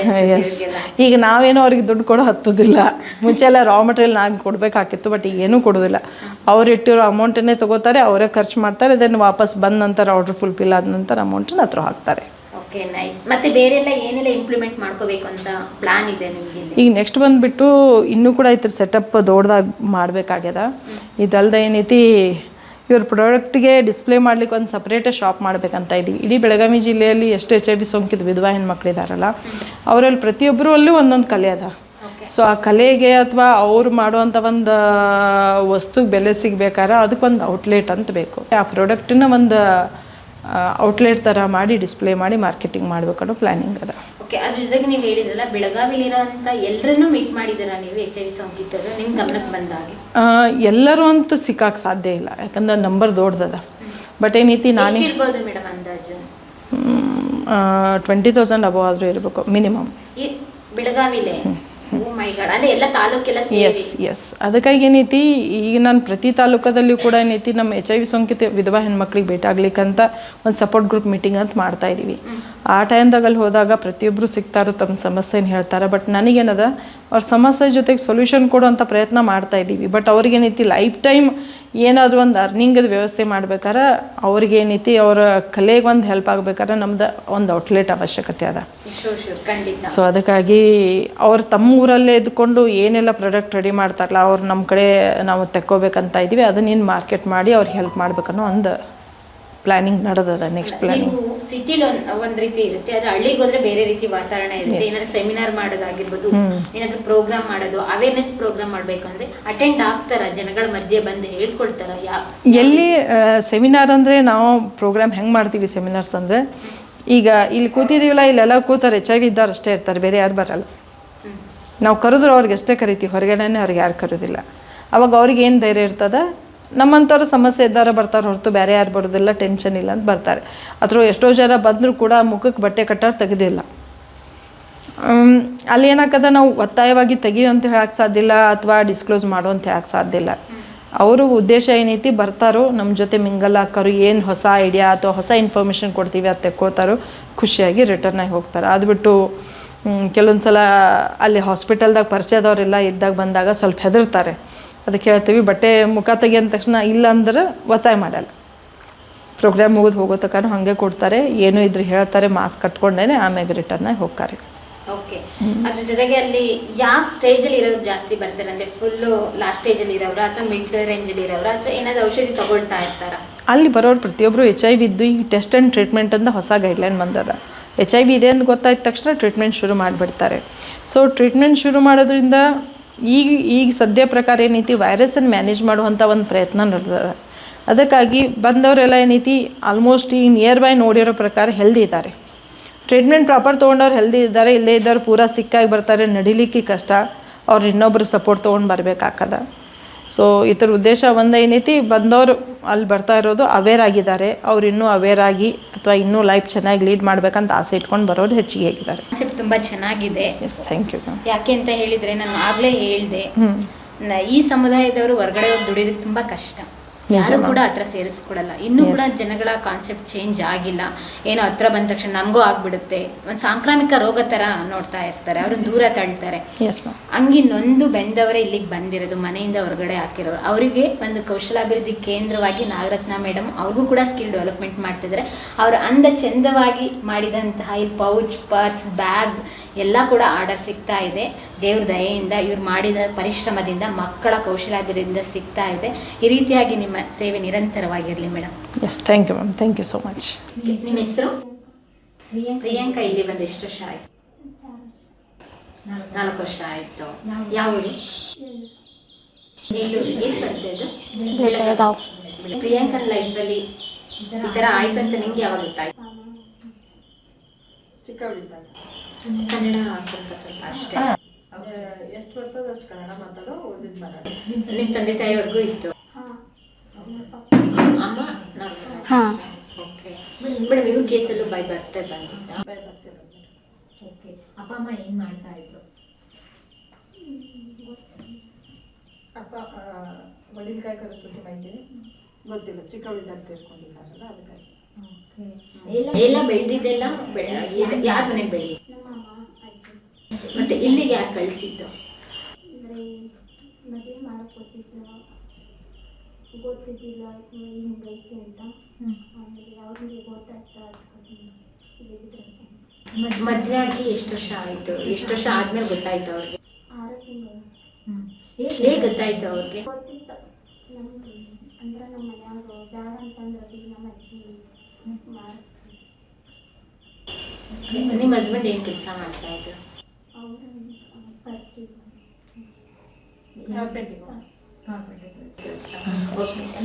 ನಿಮ್ಮ ಗಂಡನ ಮನೆಗೆಲ್ಲ ವಿಷಯ ಗೊತ್ತಾಯ್ತಾ? ಅವ್ರ ಮಮ್ಮಿ ಮಮ್ಮಿಗೆ ಗೊತ್ತಿದ್ದ ಕಡೆ ಗಂಡ ಗೊತ್ತಿದ್ದಿಲ್ಲ ಅವ್ರ ಮಮ್ಮಿಗೆ ಗೊತ್ತಿದ್ದ ಅಷ್ಟ ಮಾಡಿದ್ವಿ ಮತ್ತೆ ಅವರು ಅಜ್ಜಿ ಇದ್ದಾಳೆ ಅವ್ರಿಗೆ HIV ಅಂತ ಗಂಡ ಅಂದ್ರೆ ಅತ್ತೆಗೆ ಅದು ಗೊತ್ತಿದ್ರು ಏನೈತಿ ನಡೀತದ ಅಂತ ಮದುವೆ ಮಾಡಿದಾರ. ಸೊ ಇವಳು ಕಾಯಿಲೆ ಇರೋದು ಹೇಳಿದ್ರು ಕೂಡ ಏನೈತಿ ಅವ್ರ ಮನ್ಯಾಗ ಮದುವೆ ಹೇಳಿದ್ರು ಕೂಡ ಅವ್ರ ಹಸ್ಬೆಂಡ್ ಏನ್ ಹೇಳ್ತಾರೆ ಮೇಡಮ್? ನಿಮ್ಮನ್ನ ಏನಾದ್ರು ಮೀಟ್ ಆಗಿದ್ರ? ಹಸ್ಬೆಂಡ್ ನನಗೆ ಮೀಟ್ ಆಗಿಲ್ಲ. ಅವ್ರದ್ದು ಸೆಪ್ರೇಷನ್ ಏನ್ ಮಾಡ್ಕೊಂಡ್ರಲ್ಲ ಮಾಡ್ಕೊಂಡ ನಂತರ ನಮ್ಮ ಹತ್ರ ಬಂದ್ರು ಅವರು. ಯಾಕಂದ್ರೆ ಆಮ್ಯಾಗ ಅವ್ರು ಸ್ವಲ್ಪ ಹೆವಿ ಡ್ರಿಂಕರ್ ಇದ್ರು. ಸೊ ಈಗ ಸ್ವಲ್ಪ ಕಿರಿಕಿರಿನೂ ಮಾಡಿದ್ರು. ಮತ್ತು ಅವ್ರ ಮನ್ಯಾಗ ಗೊತ್ತಾದ ನಂತರ ಗಂಡ ಗೊತ್ತಾದ ನಂತರ ಇದು ರಿಲೇಷನ್ ಬೇಡ ಅಂತ ಅಂದ್ರಂತ. ಮಕ್ಕಳು ಇವ್ರಿಗೆ ಗೊತ್ತಾಗಿದ್ದೆ ಅವಾಗ ಮದ್ವೆ ಆದ ನಂತರ 6 ತಿಂಗಳಿಗೆ ಆ ಗಂಡನ್ ನನಗೆ ಗೊತ್ತಾಯ್ತು ಅಂತ ಹೇಳಿ? ಇವ್ರಿಗೆ ಮುಂಚೆ ಗೊತ್ತಿತ್ತು ಇವರಿಗೆ. ಆದ್ರೆ ಏನೈತಿ ಗಂಡನ ಮನ್ಯಾಗ ಮದುವೆಗೆ 6 ತಿಂಗಳ ನಂತರ ಗೊತ್ತಾಯ್ತು ಇವಳ ಸ್ಟೇಟಸ್ ಬಗ್ಗೆ. ಗುಳಿಗೆ ತಗೋದ ಎತ್ತರ ತಗೋತಾಳೆ ಏನಂತ. ಪ್ರಿಯಾಂಕಾ ಇಲ್ಲ ಆರಾಮ ಏನಾದ್ರು ಕೆಲಸ ಮಾಡ್ತಿದ್ರ ಅಥವಾ ಓದ್ತಾ ಇದ್ರ? ಹೇಗೆ? ಹೊಲಿಗೆ ಹೊಲಿತಾರೆ, ಸ್ಟಿಚಿಂಗ್ ಮಾಡ್ತಾರೆ. ಬಂದಾದ ನಂತರ ಇಲ್ಲೇ ಬಂದ ಅಲ್ಲಿದ್ದಾಗ ಏನು ಕಲ್ತಿರ್ಲಿಲ್ಲ. ಎಷ್ಟು ಓದಿರೋದು ಪ್ರಿಯಾಂಕಾ? ಶಿಕ್ಷಣಕ್ಕಿಲ್ಲ, 10ನೇ. ಓಕೆ, ಮುಂದೆ ಓದ್ಬೇಕಂತ ಆಸೆ ಇದೆಯಾ? ಏನಾಯ್ತು ಪ್ರಿಯಾಂಕಾ ಲೈಫಲ್ಲಿ? ಅವ್ರು ಮರಾಠಿ ಮಿಕ್ಸಲ್ಲಿ ಮಾತಾಡಿದ್ರು. ಪ್ರಿಯಾಂಕಾ ಬಂದ್ಬಿಟ್ಟು ಬಾಯಿ ಬರ್ತ HIV ಪಾಸಿಟಿವ್ ಅಪ್ಪ ಅಮ್ಮಗಿರೋ ಅಂತ ಆಕೆ ಸಮಸ್ಯೆ ಅವಳಿಗೆ ಬಂತು. ಅಪ್ಪ ಅಮ್ಮ ತೀರ್ಕೊಂಡ ನಂತರ ಅವರ ಅಜ್ಜಿ ಮತ್ತು ಮಾಮನ ಜೊತೆಗೆ ಅವ್ರು ಲೈಫ್ ಲೀಡ್ ಮಾಡ್ತಾಯಿದ್ರು ಇಲ್ಲೇ ಸಮೀಪ ಇರೋಂಥ ಒಂದು ಊರಲ್ಲಿ. ಸೊ ಅಲ್ಲಿ ಊರಲ್ಲೇನೋ ಒಬ್ಬ ಹುಡುಗ ಅವ್ರ ಫ್ಯಾಮಿಲಿ ಇವ್ರಿಗೆ ಅಪ್ರೋಚ್ ಆದರು ಮ್ಯಾರೇಜ್ಗೋಸ್ಕರ. ಬಟ್ ಅಜ್ಜಿ ಏನು ಮಾಡಿದ್ಲು, ಕಾಯಿಲೆ ಇರೋದ್ರ ಬಗ್ಗೆ ಏನೈತಿ ಅತ್ತೆಗೆ ಹೇಳಿದ್ಲು, ಬಟ್ ಹುಡುಗಿಗೆ ಹೇಳಾಕಿಲ್ಲ. ಸೊ ಮದುವೆ ಆದ ನಂತರ ಬೇರೆ ಒಂದು ಸ್ಟೇಟ್ ಮಹಾರಾಷ್ಟ್ರಗೆ ಹೋಗಿ ಅವ್ರ ಜಾಬ್ ಮಾಡ್ಕೊಂಡು ಅಲ್ಲಿ ವರ್ಕ್ ಮಾಡ್ತಾ ಇದ್ದ. ಹೆವಿ ಡ್ರಿಂಕರನು. ಮತ್ತೇನೈತಿ 6 ತಿಂಗಳಾದ ನಂತರ ಈಕಿ ಟ್ರೀಟ್ಮೆಂಟ್ ಬಗ್ಗೆ ಮತ್ತು ಈಕಿ ಕಾಯಿಲೆ ಇರೋ ಬಗ್ಗೆ ಗಂಡ ಗೊತ್ತಾದ ನಂತರ ದೆನ್ ರಿಲೇಷನ್ ಗೊತ್ತಾದ ನಂತರ ಅವರೇ ಮುಂದೆ ನಿಂತು ಇವ್ರನ್ನ ಬೇರೆ ಬೇರೆ ಮಾಡಿದರು. ಬಾಂಡ್ ಥ್ರೂ ಮಾಡಿ ಅವ್ರ ಲೈಫ್ದಲ್ಲಿ ಅವ್ರಿರಲಿ, ಇವ್ರ ಲೈಫ್ದಲ್ಲಿ ಇವ್ರು ಇರಲಿ ಅಂತ ಕೆಲಸನಂತ ಅಲ್ಲಿಂದ ಬಿಡಿಸ್ಕೊಂಬಂದು ದೆನ್ ಅವ್ರ ಮಾಮನ ಮನೆಯಲ್ಲೂ ಇಟ್ಕೊಳ್ಳಿಲ್ಲ ಅವರು. ಸೊ ಅವ್ರು ಇಲ್ಲಿ ತಂದು ನಮ್ಮಲ್ಲಿ ಅಡ್ಮಿಷನ್ ಮಾಡಿದರು. ಪ್ರಿಯಾಂಕಾ ಇಲ್ಲಿಗೆ ಬಂದಾಗ ಕಂಡೀಷನ್ ಹೇಗಿತ್ತು? ಹೆಲ್ತ್ ಕಂಡೀಷನ್ ಬಂದ್ಬಿಟ್ಟು ನಾರ್ಮಲ್ ಆಗಿ ಅಲ್ಲಿಂದ ಬಂದ ತಕ್ಷಣ ಅಷ್ಟೊಂದು ಸರಿ ಇರಾಕಿಲ್ಲ. ಯಾಕಂದ್ರೆ ಹೆಲ್ದಿ ಫುಡ್ ಆಯಿತು, ಪ್ರಾಪರ್ ಟ್ರೀಟ್ಮೆಂಟ್ ಆಯಿತು. ಸೊ ಗಂಡನ ಕಿರಿಕಿರಿ ಆಯಿತು. ಮನ್ಯಾಗ ಈ ರೀತಿ ಸಿಚುವೇಶನ್ ಈಗ ಅಲ್ಲಿ ಹೋಗಕ್ಕೆ ಸಾಧ್ಯ ಆಗೋದಿಲ್ಲ. ಅನ್ನಂತಲೇ ಯಾವುದೋ ಅದ್ರ ಮಕ್ಕಳು ಆ ಸಿಚುವೇಶನ್ನಿಂದನೇ ಇಲ್ಲಿ ಬಂದಿರ್ತಾರೆ ಮೇಡಮ್. ಎಲ್ಲರೂ ಖುಷಿಯಾಗಿನೇ ಬಂದಿರ್ತಾರೆ ಅಂತಲ್ಲ, ಒಂದಿಲ್ಲ ಒಂದು ಪ್ರಾಬ್ಲಮ್ ಫೇಸ್ ಮಾಡಿ ಇಲ್ಲಿ ಬಂದಿರ್ತಾರೆ. ಬಟ್ ಇಲ್ಲಿ ಬಂದ ನಂತರ ಆಕಿಗೆ ಏನಾದರೂ ಮಾಡ್ಬೇಕನ್ನುವಂಥ ಒಂದು ಛಲ ಏನೈತಿ, ಒಂದು ಒಳ್ಳೆ ಸಪೋರ್ಟ್ ಆಯಿತು. ಸೊ ನಾವು ಕೆಲವೊಂದು ಸ್ಕಿಲ್ ಟ್ರೈನಿಂಗ್ ಕೊಟ್ಟಾಗ ಅದನ್ನ ಗ್ರಾಸ್ಪಿಂಗ್ ಪವರ್ ಚೆನ್ನಾಗಿದೆ. ಆ ಟ್ರೈನಿಂಗನ್ನು ಯೂಸ್ ಮಾಡ್ಕೊಂಡು ಇಲ್ಲಿ ಒಂದು 15 ಥರದ ಒಂದು ಪ್ರಾಡಕ್ಟನ್ನು ಅವ್ರು ಸ್ಟಿಚ್ ಮಾಡ್ತಾರೆ. ಸೊ ಶಿಕ್ಷಣ 10ನೇ ಆದರೂ ಕೂಡ ಏನೈತಿ ಅವ್ರ ಒಂದು ಟ್ಯಾಲೆಂಟ್ ಬಂದ್ಬಿಟ್ಟು ಅವ್ರು ಮಾಡಿರೋ ಪ್ರಾಡಕ್ಟ್ ಈಗ 5 ಸ್ಟಾರ್ ಹೋಟೆಲ್ನಲ್ಲಿ ಡಿಸ್ಪ್ಲೇ ಹಾಕಲ್ಲ. ಸೊ ಆ ಒಂದು ವಿಷಯ ಒಂದು ಹೆಮ್ಮೆ ಅನ್ನಿಸ್ತದೆ. ಸೊ ಹಳೇದು ಏನೋ ಆದರೂ ಕೂಡ ಏನೈತಿ ಅದನ್ನು ಬಿಟ್ಟು ಮುಂದೆ ಏನಾದರೂ ಮಾಡ್ಬೇಕನ್ನೋಂಥ ಒಂದು ಪ್ರಯತ್ನ ಮಾಡ್ತಾ ಇದ್ದಾರಲ್ಲ, ನಮ್ಮ ಸಪೋರ್ಟ್ ತೆಕ್ಕೊಂಡು ಅದ ಒಂದು ಹೆಮ್ಮೆ ಪಡೋ ವಿಷಯ. ಇಲ್ಲಪ್ಪ ಹಳೇದನ್ನ ವಿಚಾರ ಮಾಡ್ಕೊಂಡು ಅದೇ ನೆಗೆಟಿವ್ ಟೆಂಡೆನ್ಸಿ ಒಳಗಿದ್ರೆ ಏನೈತಿ ನಾವು ಅವ್ರನ್ನ ಹೊರಗೆ ತೆಗೆಯೋದು ಕಷ್ಟ. ಬಟ್ ಸ್ವತಃ ಅವರಾಗಿ ಪ್ರಯತ್ನ ಮಾಡಿದಾಗ ಏನೈತಿ ನಾವು ಅವ್ರ ಮನೆಗೆ ಪುಷ್ ಕೊಟ್ಟರೆ ಏನೈತಿ ಮೋಹನ್ ಆಗ್ಬೋದು ಅಂತ. ಸೊ ಪ್ರತಿಯೊಬ್ಬರು ಅದನ್ನ ಮಾಡಬೇಕು. ಯಾರೋ ಒಬ್ಬರು ನಿಮ್ಗೆ ಸಮಸ್ಯೆ ಐತೆ ಅಂದಾಗ ಅದನ್ನ ಮೇಲೆತ್ತ ಪ್ರಯತ್ನ ಮಾಡಿದಾಗ ನೀವು ಸಪೋರ್ಟ್ ಮಾಡಿದಾಗ ಮಾತ್ರ ಅದು ಹೊರಗೆ ಬರ್ಬೋದು, ಅದರ್ವೈಸ್ ಆಗೋದಿಲ್ಲ. ಓಕೆ, ಇಲ್ಲಿ ನಿರಂತರ ನೋಡಿದ್ರೆ 18+ ಇವಾಗಷ್ಟೇ ಎಂಗೇಜು. ಮತ್ತೆ ಇವ್ರು ಏನು ತಪ್ಪು ಮಾಡಿಲ್ಲ. ಇವ್ರ ತಂದೆ ತಾಯಿಗಳು ಮಾಡಿರೋ ತಪ್ಪಿಗೆ ಇವ್ರು ಇವಾಗ ಸೊಸೈಟಿಲಿ. ಬಟ್ ನಾವು ಒಂದ್ಸಲ ಅನ್ನಿಸ್ತದ ಅಪ್ಪ ಮಾಡಿರೋ ತಪ್ಪ ಅಥವಾ ಅಮ್ಮ ಮಾಡಿರೋ ತಪ್ಪಂತ. ಬಟ್ ಯಾರೂ ಅಪ್ಪ ಅಮ್ಮ ಏನೈತಿ ಗೊತ್ತಿದ್ದು ಇದ್ದು ಮಕ್ಕಳಿಗೆ ಕಾಯಿಲೆ ಕೊಡ್ಬೇಕನ್ನೋ ಪ್ರಯತ್ನ ಯಾರು ಮಾಡಲ್ಲ. ಕೆಲವೊಂದು ಸಲ ಇದಕ್ಕೆ ರೀಸನ್ ಏನಂದ್ರೆ ಒಂದು ಲ್ಯಾಕ್ ಆಫ್ ಅವೇರ್ನೆಸ್, ಸರಿಯಾದಂಥ ಒಂದು ಮಾಹಿತಿ ಇಲ್ಲ ಅವರಿಗೆ. ಹೆರಿಗೆ ಸರ್ಕಾರಿ ಆಸ್ಪತ್ರೆಯಲ್ಲಿ ಮಾಡ್ಕೋಬೇಕು ಅಥವಾ ಪ್ರೈವೇಟ್ ಹಾಸ್ಪಿಟಲ್ನಲ್ಲಿ ಮಾಡ್ಕೋಬೇಕನ್ನೋ ನಾಲೆಜ್ ಇಲ್ಲದೆ ಇರೋದ್ರಿಂದ, ಅಥವಾ ಡೆಲಿವರಿಗಿಂತ ಮುಂಚೆ ಹೆಲ್ತ್ ಚೆಕಪ್ ಜೊತೆ HIV ಚೆಕಪ್ ಮಾಡ್ಬೇಕನ್ನೋದು ಮಾಹಿತಿ ಇಲ್ಲದೆ ಇರೋದ್ರಿಂದ ಏನೈತಿ ಅವರಿಗೂ ಸಮಸ್ಯೆ ಅಲ್ಲದೆ ಏನೈತಿ ಮಕ್ಕಳಿಗೂ ಕೂಡ ಆ ಸಮಸ್ಯೆನ ಅವ್ರು ಕೊಟ್ಟು ಹೋಗಿರುವಂಥದ್ದು ಒಂದು ಹೇಳ್ಬೋದು. ಕೆಲವೊಂದು ಸಲ ಗೊತ್ತಿದ್ದದ್ದು ಕೆಲವೊಬ್ರು ಮನೆಯೊಳಗೆ ಡೆಲಿವರಿ ಮಾಡಿಕೊಂಡು ಮಕ್ಕಳಿಗೆ ಏನು ಪ್ರಿಕಾಷನರಿ ಮೆಜರ್, ಪ್ರೊಫೆಲಾಕ್ಸಿಸ್ ಕೊಡಬೇಕು, ಎದೆ ಹಾಲು ಕುಡಿಸ್ಬಾರ್ದು, ಇದೆಲ್ಲ ಕೇರ್ ತೊಗೊಳ್ಳದೇ ಇದ್ದಾಗ ಏನೈತಿ ಬೆಳಗಾವಿಯಲ್ಲಿ ಇನ್ನೂ ಸುಮಾರು 3000 ಚಿಲ್ಡ್ರನ್ ಮಕ್ಕಳು ಪ್ರಾಬ್ಲಮ್ ಫೇಸ್ ಮಾಡ್ತಾ ಇದ್ದಾರೆ. ಬಿಕಾಸ್ ಆಫ್ ಪೇರೆಂಟ್ಸ್ ನೆಗ್ಲಿಜಿಯನ್ಸಿ ಅನ್ಬೋದು, ಅಥವಾ ಒಂದು ಮಾಹಿತಿ ಕೊರತೆ ಅನ್ಬೋದು, ಅಥವಾ ಸರಿಯಾಗಿ ಇದ್ರ ಬಗ್ಗೆ ನಾಲೆಜ್ ಇಲ್ಲದೆ ಇರೋದ್ರಿಂದ ಏನು ಸ್ಟಿಗ್ಮಾ ಡಿಸ್ಕ್ರಿಮಿನೇಷನ್ ಅದ. ಕಳಂಕ ತಾರತಮ್ಯ ಏನದಲ್ಲ ಅದ್ರ ಸಲುವಾಗಿ ಹೆದರಿ ಬಾಯಿ ಬಿಟ್ಟು ಹೇಳೋದಿಲ್ಲ. ಆ ಒಂದು ಕಾರಣಕ್ಕೆ ಮಕ್ಕಳೆಲ್ಲ ತೊಂದರೆ ಎದುರಿಸೋದಾಗ್ಯದ. ಹೌದು, ಅಂದ್ರೆ ಇವಾಗ ಒಬ್ಬ ತಾಯಿ HIV ಸೋಂಕಿತರಾಗಿರ್ತಾರೆ ಅಂತ ಹೇಳಿದಾಗ ಮಗುಗೆ ಬಂದಂಗೆ ತಡಿಬಹುದಾ? ಎಸ್, ಈ ಹೊಸ ಒಂದು ಸರ್ಕಾರದ ಪ್ರಯತ್ನ ಏನದ ಅಂದ್ರೆ ಪ್ರತಿ ಗರ್ಭಿಣಿ ಕೂಡ HIV testing underground HIV testing ಹೋಗ್ಬೇಕಂತ ಕಂಪಲ್ಸರಿ ಆಗ್ಯದ. ಒಂದು ವೇಳೆ ಪ್ರೆಗ್ನೆನ್ಸಿ ಇದ್ದಾಗ HIV ಇದೆ ಅಂತ ಗೊತ್ತಾಯ್ತು ಅಂದರೆ ಏನೈತಿ ಟೆಸ್ಟ್ ಆ್ಯಂಡ್ ಟ್ರೀಟ್ಮೆಂಟ್ ಅಂತ ಹಾಕ್ತಾರೆ ಈಗ ಆನ್ ದಿ ಸ್ಪಾಟ್. ಇವತ್ತು HIV ಇದೆ ಅಂತ ಗೊತ್ತಾಯ್ತಲ್ಲ, ಪ್ರೆಗ್ನೆಂಟ್ ವುಮನ್ ಅಥವಾ ಯಾರೇ ಇರಲಿ, ಈಗ ಕಂಡೀಷನ್ ಹೆಂಗದ ಅಂದರೆ ತಪಾಸಣೆ ಮಾಡಿದ ತಕ್ಷಣ HIV ಇದೆ ಅಂತಂದ್ರೆ ಏನೈತಿ ಟ್ರೀಟ್ಮೆಂಟ್ ಶುರು ಮಾಡ್ತಾರೆ. ಸೊ ಆ ಟ್ರೀಟ್ಮೆಂಟ್ ಶುರು ಮಾಡೋದ್ರಿಂದ ಏನೈತಿ ಗರ್ಭದಲ್ಲಿರುವಂಥ ಒಂದು ಸಮಯದಾಗ ಮಗುಗೆ ಆ ಕಾಯಿಲೆ ಬರೋ ಚಾನ್ಸಸ್ ಕಮ್ಮಿ ಆಗ್ತದೆ. ಅದಾದ ನಂತರ ಹೆರಿಗೆ ಆದ ತಕ್ಷಣ ವಿದಿನ 72 hours ಪ್ರೊಫೈಲಾಕ್ಸಿಸ್ ಹಾಕ್ತಾರೆ, ಮಗುಗೆ ಬಾಯಲ್ಲಿ ಹನಿ ಹಾಕ್ತಾರೆ. ಅದು ಹಾಕೋದ್ರಿಂದ ಹೆರಿಗೆ ಟೈಮ್ದಾಗ ಏನಾದರೂ ಬ್ಲಡ್ ಟ್ರಾನ್ಸ್ಮಿಷನ್ ಅಥವಾ ಇನ್ಫೆಕ್ಷನ್ ಆಗಿರುವಂಥ ಚಾನ್ಸಸ್ ಇತ್ತಂದ್ರೆ ಅದು ಮಗು ಬಾಡಿಗೆ ಇನ್ಫೆಕ್ಟ್ ಆಗದೆ ಇರೋ ಥರ ಕೇರ್ ತೊಗೋತದ ಆ ಪ್ರೊಫೈಲಾಕ್ಸಿಸ್. ಅದಾದ ನಂತರ HIV ವೈರಸ್ ಬಂದುಬಿಟ್ಟು ಎದೆ ಹಾಲಿನಲ್ಲಿ ಕೂಡ ಏನೈತಿ ಜೀವಂತ ಇರ್ತದೆ. ತಾಯಿ ಎದೆ ಹಾಲು ಮಗು ಕುಡಿಸಿದ್ರೆ ಅದರಿಂದ ಕೂಡ ಬರೋ ಚಾನ್ಸಸ್ ಇರೋದ್ರಿಂದ ಏನೈತಿ ಅದನ್ನು ಕೂಡ ಬೆಟರ್ ಮೇಲಿನ ಹಾಲು ಹಾಕ್ಲಿಕ್ಕೆ ಸಜೆಷನ್ ಮಾಡ್ತಾರೆ. ಈ 3 ಪ್ರಿಕಾಷನರಿ ಮೇಜರ್ಸ್ ತೆಕ್ಕೊಂಡ್ರೆ ಏನೈತಿ ತಾಯಿಯಿಂದ ಮಗುಗೆ ಹರಡುವಂಥ ಒಂದು ಕಾಯಿಲೆನ 98% ಪ್ರಿವೆಂಟ್ ಮಾಡ್ಬೋದು. ಓವರಾಲ್ ಆಗಿ ಡಾಕ್ಟರ್ ಹೇಳ್ತಾರೆ 30% ಪೇರೆಂಟ್ ಟು ಚೈಲ್ಡ್ ಬರೋ ಚಾನ್ಸಸ್ ಇರ್ತದೆ. 30% ಅಥವಾ 28% ಈ ಎಲ್ಲ ಪ್ರಿಕಾಷನರಿ ಮೇಜರ್ಸ್ ತೊಗೊಂಡ್ರೆ ಮಗುನ ಉಳಿಸ್ಕೋಬೋದು ಅಂತ. ಪ್ರಿಯಾಂಕಾ ಇವಳು ಸೆಕೆಂಡ್ ಪ್ರಿಯಾಂಕಾ. ಎಷ್ಟು ಜನ ಪ್ರಿಯಾಂಕಾ ಇದ್ದಾರೆ ಇಲ್ಲಿ? ಪ್ರಿಯಾ ಹಿಂಗೆಲ್ಲರೂ ಮಲ್ಟಿಪಲ್ ಆಗಿಬಿಟ್ಟಿದ್ದಾಳೆ. ಇವಳು 3ನೇದವಳು ಈಗ. ಓಕೆ, ಪ್ರಿಯಾಂಕಂದ ಯಾವ ಊರು? ನಂದಿದೆ ಬೆಳಗಾವಿ ಸಿಟಿನೇ. ಓಕೆ, ಪ್ರಿಯಾಂಕಂಗೆ ನಿಂಗೆ ಈ ತರ ಸಿಚುವೇಶನ್ ಇದೆ ಅಂತ ಹೇಗೆ ಗೊತ್ತಾಯ್ತು? ಯಾವಾಗಿಂದ ಗೊತ್ತಾಯ್ತು? ನಂಗೆ 7th ಸ್ಟ್ಯಾಂಡರ್ಡ್ ಇದ್ದಾಗ ಗೊತ್ತಾಯ್ತು. ಆವಾಗಲೇ ನಂಗೆ ಬಂದಿರೋದು, ಆವಾಗಲೇ ನಂಗೆ ಗೊತ್ತಾಯ್ತು. ಹೇಗೆ ಅಂದ್ರೆ ನಂಗೆ ತಂದೆ ತಾಯಿಯಿಂದಾನೇ ಬಂದಿರೋದು. ಆದರೆ ನನಗೆ ಚೆಕಪ್ ಮಾಡಿಸಿ ಟ್ಯಾಬ್ಲೆಟ್ ಎಲ್ಲ ಕೊಡ್ಸಿರಲಿಲ್ಲ ಚಿಕ್ಕ ವಯಸ್ಸಲ್ಲಿ. ನಾನು ಒಂಥರ ಚಿಕ್ಕ ವಯಸ್ಸಲ್ಲಿ ಅಜ್ಜಿ ಮನೇಲೆಲ್ಲ ಇದ್ದೀನಿ, ಆ ಕಡೆ ಈ ಕಡೆ ಅಂತಾನೆ ಯಾರೂ ಚೆಕಪ್ ಮಾಡಿಸಿರ್ಲಿಲ್ಲ. ಅಪ್ಪ ಅಮ್ಮಂಗಿತ್ತು ಅಂತ ಅವರು ತೀರೋದ್ಮೇಲೆ ಎಲ್ರಿಗೂ ದೊಡ್ಡವ್ರಿಗೆ ಗೊತ್ತಿತ್ತು, ಆದರೆ ಅವ್ರು ಯಾರೂ ಹೇಳಿರಲಿಲ್ಲ. ಆಮೇಲೆ 7th ಸ್ಟ್ಯಾಂಡರ್ಡ್ಗೆ ನಂಗೆ ತುಂಬ ಹುಷಾರು ತಪ್ಪಿದ ಮೇಲೆ ನಾನು ಚೆಕಪ್ ಮಾಡಿಸಿದ್ಮೇಲೆ ಡಾಕ್ಟ್ರು ಹೇಳಿ ಟ್ಯಾಬ್ಲೆಟ್ ಕೊಟ್ಟರು. ಆಮೇಲೆ ಕಂಟಿನ್ಯೂ ಸ್ಟಾರ್ಟ್ ಮಾಡಿದ್ವಿ. ಮನೆಯಿಂದ ಇಲ್ಲಿಗೆ ಬಂದಿದ್ದು ಹೇಗೆ? ಮನೆಯಿಂದ ಇಲ್ಲಿಗೆ ಅಂದರೆ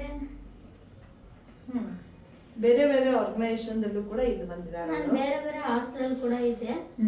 ಅಲ್ಲಿಂದ ಮತ್ತೆ ಹಿಂಗೆ ಮನೇಲಿ ಒಂದು ಸ್ವಲ್ಪ ದಿವಸ ಮನೇಲಿ, ಒಂದು ಸ್ವಲ್ಪ ದಿವಸ ಹಾಸ್ಟೆಲಲ್ಲಿ ಹಿಂಗೆಲ್ಲ ಇದ್ದೆ. ನನ್ನ ಎಜುಕೇಷನು 9th ಆಯಿತು. 9th ಆದಮೇಲೆ ಹಿಂಗೆ ಸ್ವಲ್ಪ ಪ್ರಾಬ್ಲಮ್ ಆಗಿ ಮದುವೆ ಆಯಿತು. ಅಲ್ಲಿ ಗೊತ್ತಿರಲಿಲ್ಲ ನಾನು ಹಿಂಗೆ HIV ಅಂತ. ಆಮೇಲೆ ಒಂದು 15 ದಿವಸಕ್ಕೆಲ್ಲ, ಒಂದು 20 ದಿವಸಕ್ಕೆಲ್ಲ ನಾನೇ ಹೇಳಿದೆ HIV ಅಂತ.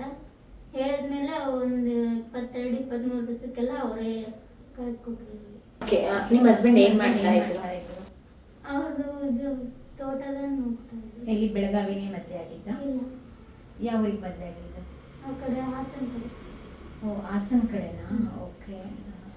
ಅಂದರೆ ನಿಂಗೆ ಅಷ್ಟು ನನಗೆ 7th ಗೊತ್ತಾಯ್ತು ಅಂತ ಹೇಳ್ತೀವಲ್ಲ, ಹಸ್ಬೆಂಡ್ ಮನೆಗೆ ಯಾರು ಇನ್ಫಾರ್ಮ್ ಮಾಡಿಲ್ಲ ಅಂದರೆ ನಂದು ಆವಾಗಲೇ ಮದುವೆ ಆಗಿರೋದಲ್ಲ. ನಾನು ಅಲ್ಲಿವರೆಗೂ ನಾನು ಹಿಂಗೆ ವರ್ಕ್ ಮಾಡ್ತಾ ಬೇರೆ ಬೇರೆ ಅಂಗಡಿಲಿ, ಪೆಟ್ರೋಲ್ ಬಂಕಲ್ಲಿ ಈ ಥರ ಕೆಲಸ ಮಾಡ್ತಾ ನನ್ನ ಮನೆಯಲ್ಲಿ ನಾನು ಇದ್ದೆ. ಅಜ್ಜಿ ಕಡೆ ಅಜ್ಜಿ ಮತ್ತು ನಾನು ಇಬ್ಬರು ಇದ್ವಿ. ಹೀಗೆ ಸಡನ್ನಾಗಿ ಒಂದು ಮಿಡಲಲ್ಲಿ ಪ್ರಾಬ್ಲಮ್ ಆಗಿ ಅಜ್ಜಿ ಸ್ವಲ್ಪ ಅಕ್ಕನ ಹತ್ರ ಹೋಗಿ ಬರೋ ಅಷ್ಟರಲ್ಲಿ ಇಷ್ಟ ಆಯಿತು. ಮದುವೆಗೆ ಎಷ್ಟು ದಿನ ಚೆನ್ನಾಗಿದ್ರಿ ನೀವು? ನಾನು ಅಲ್ಲಿ 1 ತಿಂಗಳಿದ್ದೆ ಅವ್ರ ಮನೇಲಿ. ಅದರಲ್ಲಿ 20 ದಿವಸಕ್ಕೆಲ್ಲ ಹೇಳಿದೆ, 23 ದಿವಸಕ್ಕೆಲ್ಲ ನಾನು ಈ ಕಡೆ ಬರ್ತಿದ್ದೆ. ಅಂದರೆ ನಂಗೆ ಒಬ್ರು ಸರು ನಾನು ಚಿಕ್ಕ ವಯಸ್ಸಿಂದನೂ ಪರಿಚಯ ಇದ್ರು. ಆ ಸರಿಗೆ ನಾನು ಕಾಲ್ ಮಾಡಿ ಈ ಥರ ಆಗಿದೆ ಪ್ರಾಬ್ಲಮ್ ಅಂತ ಹೇಳಿ ಅಳ್ತಾ ಇದ್ದೆ. ಅವರು ಈ ಥರ ಮೇಡಮ್ಗೆ ಕಾಲ್ ಮಾಡಿಬಿಟ್ಟು ಮೇಡಮ್ ಜೊತೆ ಮಾತಾಡಿ, ಇಲ್ಲ 18 ವರ್ಷದ ಮೇಲಿನ ಮಕ್ಕಳು ನೀವು ಯಾರು ಇಟ್ಕೋತಾರಂತೆಲ್ಲ ಕೇಳಿದ್ಮೇಲೆ ಇಲ್ಲಿ ಇವ್ರು ಇಟ್ಕೋತಾರೆ ಅಂತ ಗೊತ್ತಾದ್ಮೇಲೆ ಮೇಡಮ್ ಜೊತೆ ಮಾತಾಡಿ ಇಲ್ಲಿ ಕಳಿಸಿದ್ವಿ. ಎಷ್ಟು ವರ್ಷಕ್ಕೆ ಆಗಿದ್ದು? ಎಷ್ಟನೇ ವಯಸ್ಸಿಗೆ ಮದುವೆ ಆಗಿದ್ದು? 22. ಅಂದರೆ ರೀಸೆಂಟಾಗಿ ಬಂದಿರೋದು? ಹೀಗೆ ಒಂದೂವರೆ ತಿಂಗಳು ಅಷ್ಟೇ ಆಯ್ತು ಅವ್ರು. ಅಂದರೆ ಈ ಥರ ಸಿಚುವೇಶನ್ ತುಂಬಾ ಜನದ ಲೈಫ್ ನಡೆದಿರುತ್ತೆ ಅಲ್ವಾ ಮೇಡಮ್? ಅಂದರೆ ಮದುವೆ ಆದ ನಂತರ ಗೊತ್ತಾಗೋದು, ಅವ್ರೇನೋ ಕನ್ಸು ಕಟ್ಕೊಂಡು ಹೋಗಿರ್ತಾರೆ. ಇದರಲ್ಲಿ ಬಂದ್ಬಿಟ್ಟು ಏನಾಗುತ್ತೆ, ಮನೆಯವ್ರ ಪಾತ್ರನೂ ಇಂಪಾರ್ಟೆಂಟ್ ಅದ, ದೆನ್ ನಮ್ಮ ಪಾತ್ರನೂ ಇಂಪಾರ್ಟೆಂಟ್. ಈಗ ಕಾಯಿಲೆ ಇರುವಂಥದ್ದು ವಿಷಯ ಏನೈತಿ, ಯಾರೋ ಮುಂದಾಗಿ ಮದುವೆ ಮಾಡ್ತಾ ಇದ್ದಾರಂದ್ರೆ ಫಸ್ಟ್ ಮೇನ್ ಅವ್ರಿಗೆ ನಾವು ಕ್ಲಿಯಾರಿಟಿ ಹೇಳಬೇಕು. ಸೆಕೆಂಡಾಗಿ ಬಂದ್ಬಿಟ್ಟು ಅವರಿದ್ದವರು ಮಿಡಲ್ ಮನ್, ಎಕ್ಸಾಂಪಲ್ ಒಂದು ರೀತಿ ಬ್ರೋಕರ್, ಅವ್ರ ದುಡ್ಡುಗೋಸ್ಕರ ಏನೂ ಮಾಡ್ತಾರೆ. ಸೊ ಪ್ರತಿಯೊಬ್ಬರಿಗೂ ಏನು ಹೇಳೋದಂದ್ರೆ, ಮುಂದೆ ನಮ್ಮ ಮದುವೆ ಆಗೋ ಹುಡುಗನಿಗೂ ಆ ಸಮಸ್ಯೆ ಐತೆ ಅಥವಾ ಇಲ್ಲ ಅದ್ರ ಬಗ್ಗೆ ನಾವು ಅವೇರ್ ಆಗಬೇಕಾಗದ. ಅವೇರ್ ಆಗಿ ಅಥವಾ ತಿಳ್ಕೊಂಡು ಆಮೇಲೆ ಸ್ಟೆಪ್ ತಗೊಂಡ್ರೆ ಏನೈತಿ ಸಮಸ್ಯೆ ಆಗಲ್ಲ. ಸೊ ಬಟ್ ಏನೈತಿ, ಬ್ರೋಕರ್ ಮಾಡಿರೋ ಒಂದು ಮಿಸ್ಟೇಕಿಗೆ ಅಕ್ಕಿ ಲೈಫಿಗೆ ಡಿಸ್ಟರ್ಬೆನ್ಸ್ ಆಗುತ್ತೆ. ಅಂದ್ರೆ ಇವ್ರು ಹೇಳಿದ್ರು 7th ಗೊತ್ತಾಯ್ತು ಅಂತ. ಅದಕ್ಕಿಂತ ಮುಂಚೆ ಇವ್ರಿಗೆ HIV ತಾಯಿಂದಲೇ ಬಂತು ಅಂದಾಗ ಆ ಟ್ರೀಟ್ಮೆಂಟ್ ಎಲ್ಲ ನಡೀತಾ ಇರುತ್ತೆ, ನಾರ್ಮಲ್ ಆಗಿರ್ತಾರ ಮಕ್ಕಳು? ಯಾವ ರೀತಿ ಬಿಹೇವಿಯರ್ ಇರುತ್ತೆ ಮೇಡಮ್? ಬಂದ್ಬಿಟ್ಟು ಅವಳ ಹೆಲ್ತ್ ಸ್ವಲ್ಪ ವೇರಿಯೇಷನ್ ಜಾಸ್ತಿ, ಅಪೆಂಡಿಕ್ಸ್ ಪ್ರಾಬ್ಲಮ್ ಅದ, ಪೀಡ್ಸ್ ಬರ್ತದ, ದೆನ್ ಅದ್ರ ಜೊತೆಗೆ ಒಂದು ಆ ಏರೋಡ್ರಾಮ್ ಅದು ರೆಟಿನಾ ಪ್ರಾಬ್ಲಮ್ ಅದ ಅವಳು. ಹಿಂಗೆ ಹೆಲ್ತ್ ಇಶ್ಯೂಸ್ ಜಾಸ್ತಿ ಆಗಿದ್ದು. ಮತ್ತೊಂದು ಏನದ ಅಂದ್ರೆ ಆಕೆ ಲೈಫ್ದಾಗ ಫ್ಯಾಮಿಲಿ ಸಪೋರ್ಟ್ ಇಲ್ಲದಕ್ಕೆ ಬಂದ ಅಂತಲ್ಲ, ಬೇರೆ ಬೇರೆ ಬೇರೆ ಪ್ಲೇಸ್ನಿಂದ ಸುತ್ತಾಡಿ ಕೊನೆಗೆ ಏನೈತಿ ಈ ರೀತಿ ಇಶ್ಯೂ ಆದ ನಂತರ ಸಪೋರ್ಟ್ ಮಾಡೋರು ಯಾರು ಉಳಿಲಿಲ್ಲ. ಕೊನೆಗೆ ಏನೈತಿ, ಈಗ ಇಲ್ಲಿ ಬಂದು ಒಂದೂವರೆ ತಿಂಗಳಾಯ್ತು ಅಷ್ಟೇ. ಓದ್ತಾ ಇದ್ದಾರೆ ಇನ್ಕಂಪ್ಲೀಟ್ 10th ಆಗ್ಯದ, ಈಗ 10th ಮುಗಿಸ್ಬೇಕು ಅನ್ನೋದದ. ಯಾಕಂದ್ರೆ ಇಲ್ಲಿ ಬಂದವ್ರು ಸುಮಾರು ಜನ ಕಲ್ತು ಏನಾದ್ರು ಮಾಡ್ಬೇಕಂತಾರಲ್ಲ, ಆಕಿದು 9th ಆಗ್ಯದ, ಇನ್ನೂ ಕಲಿಬೇಕಂತ ಇದ್ದಾಳೆ. ಸೊ ನೆಕ್ಸ್ಟ್ ಎಜುಕೇಶನ್ಗೆ ಸಪೋರ್ಟ್ ಮಾಡ್ಬೇಕಂತ ಇದ್ದೀವಿ. ಓಕೆ ಪ್ರಿಯಾಂಕಾ, ನೀನು ಅನ್ಕೊಂಡಂಗೆ ಲೈಫ್ ಇರಲಿ. Thank you.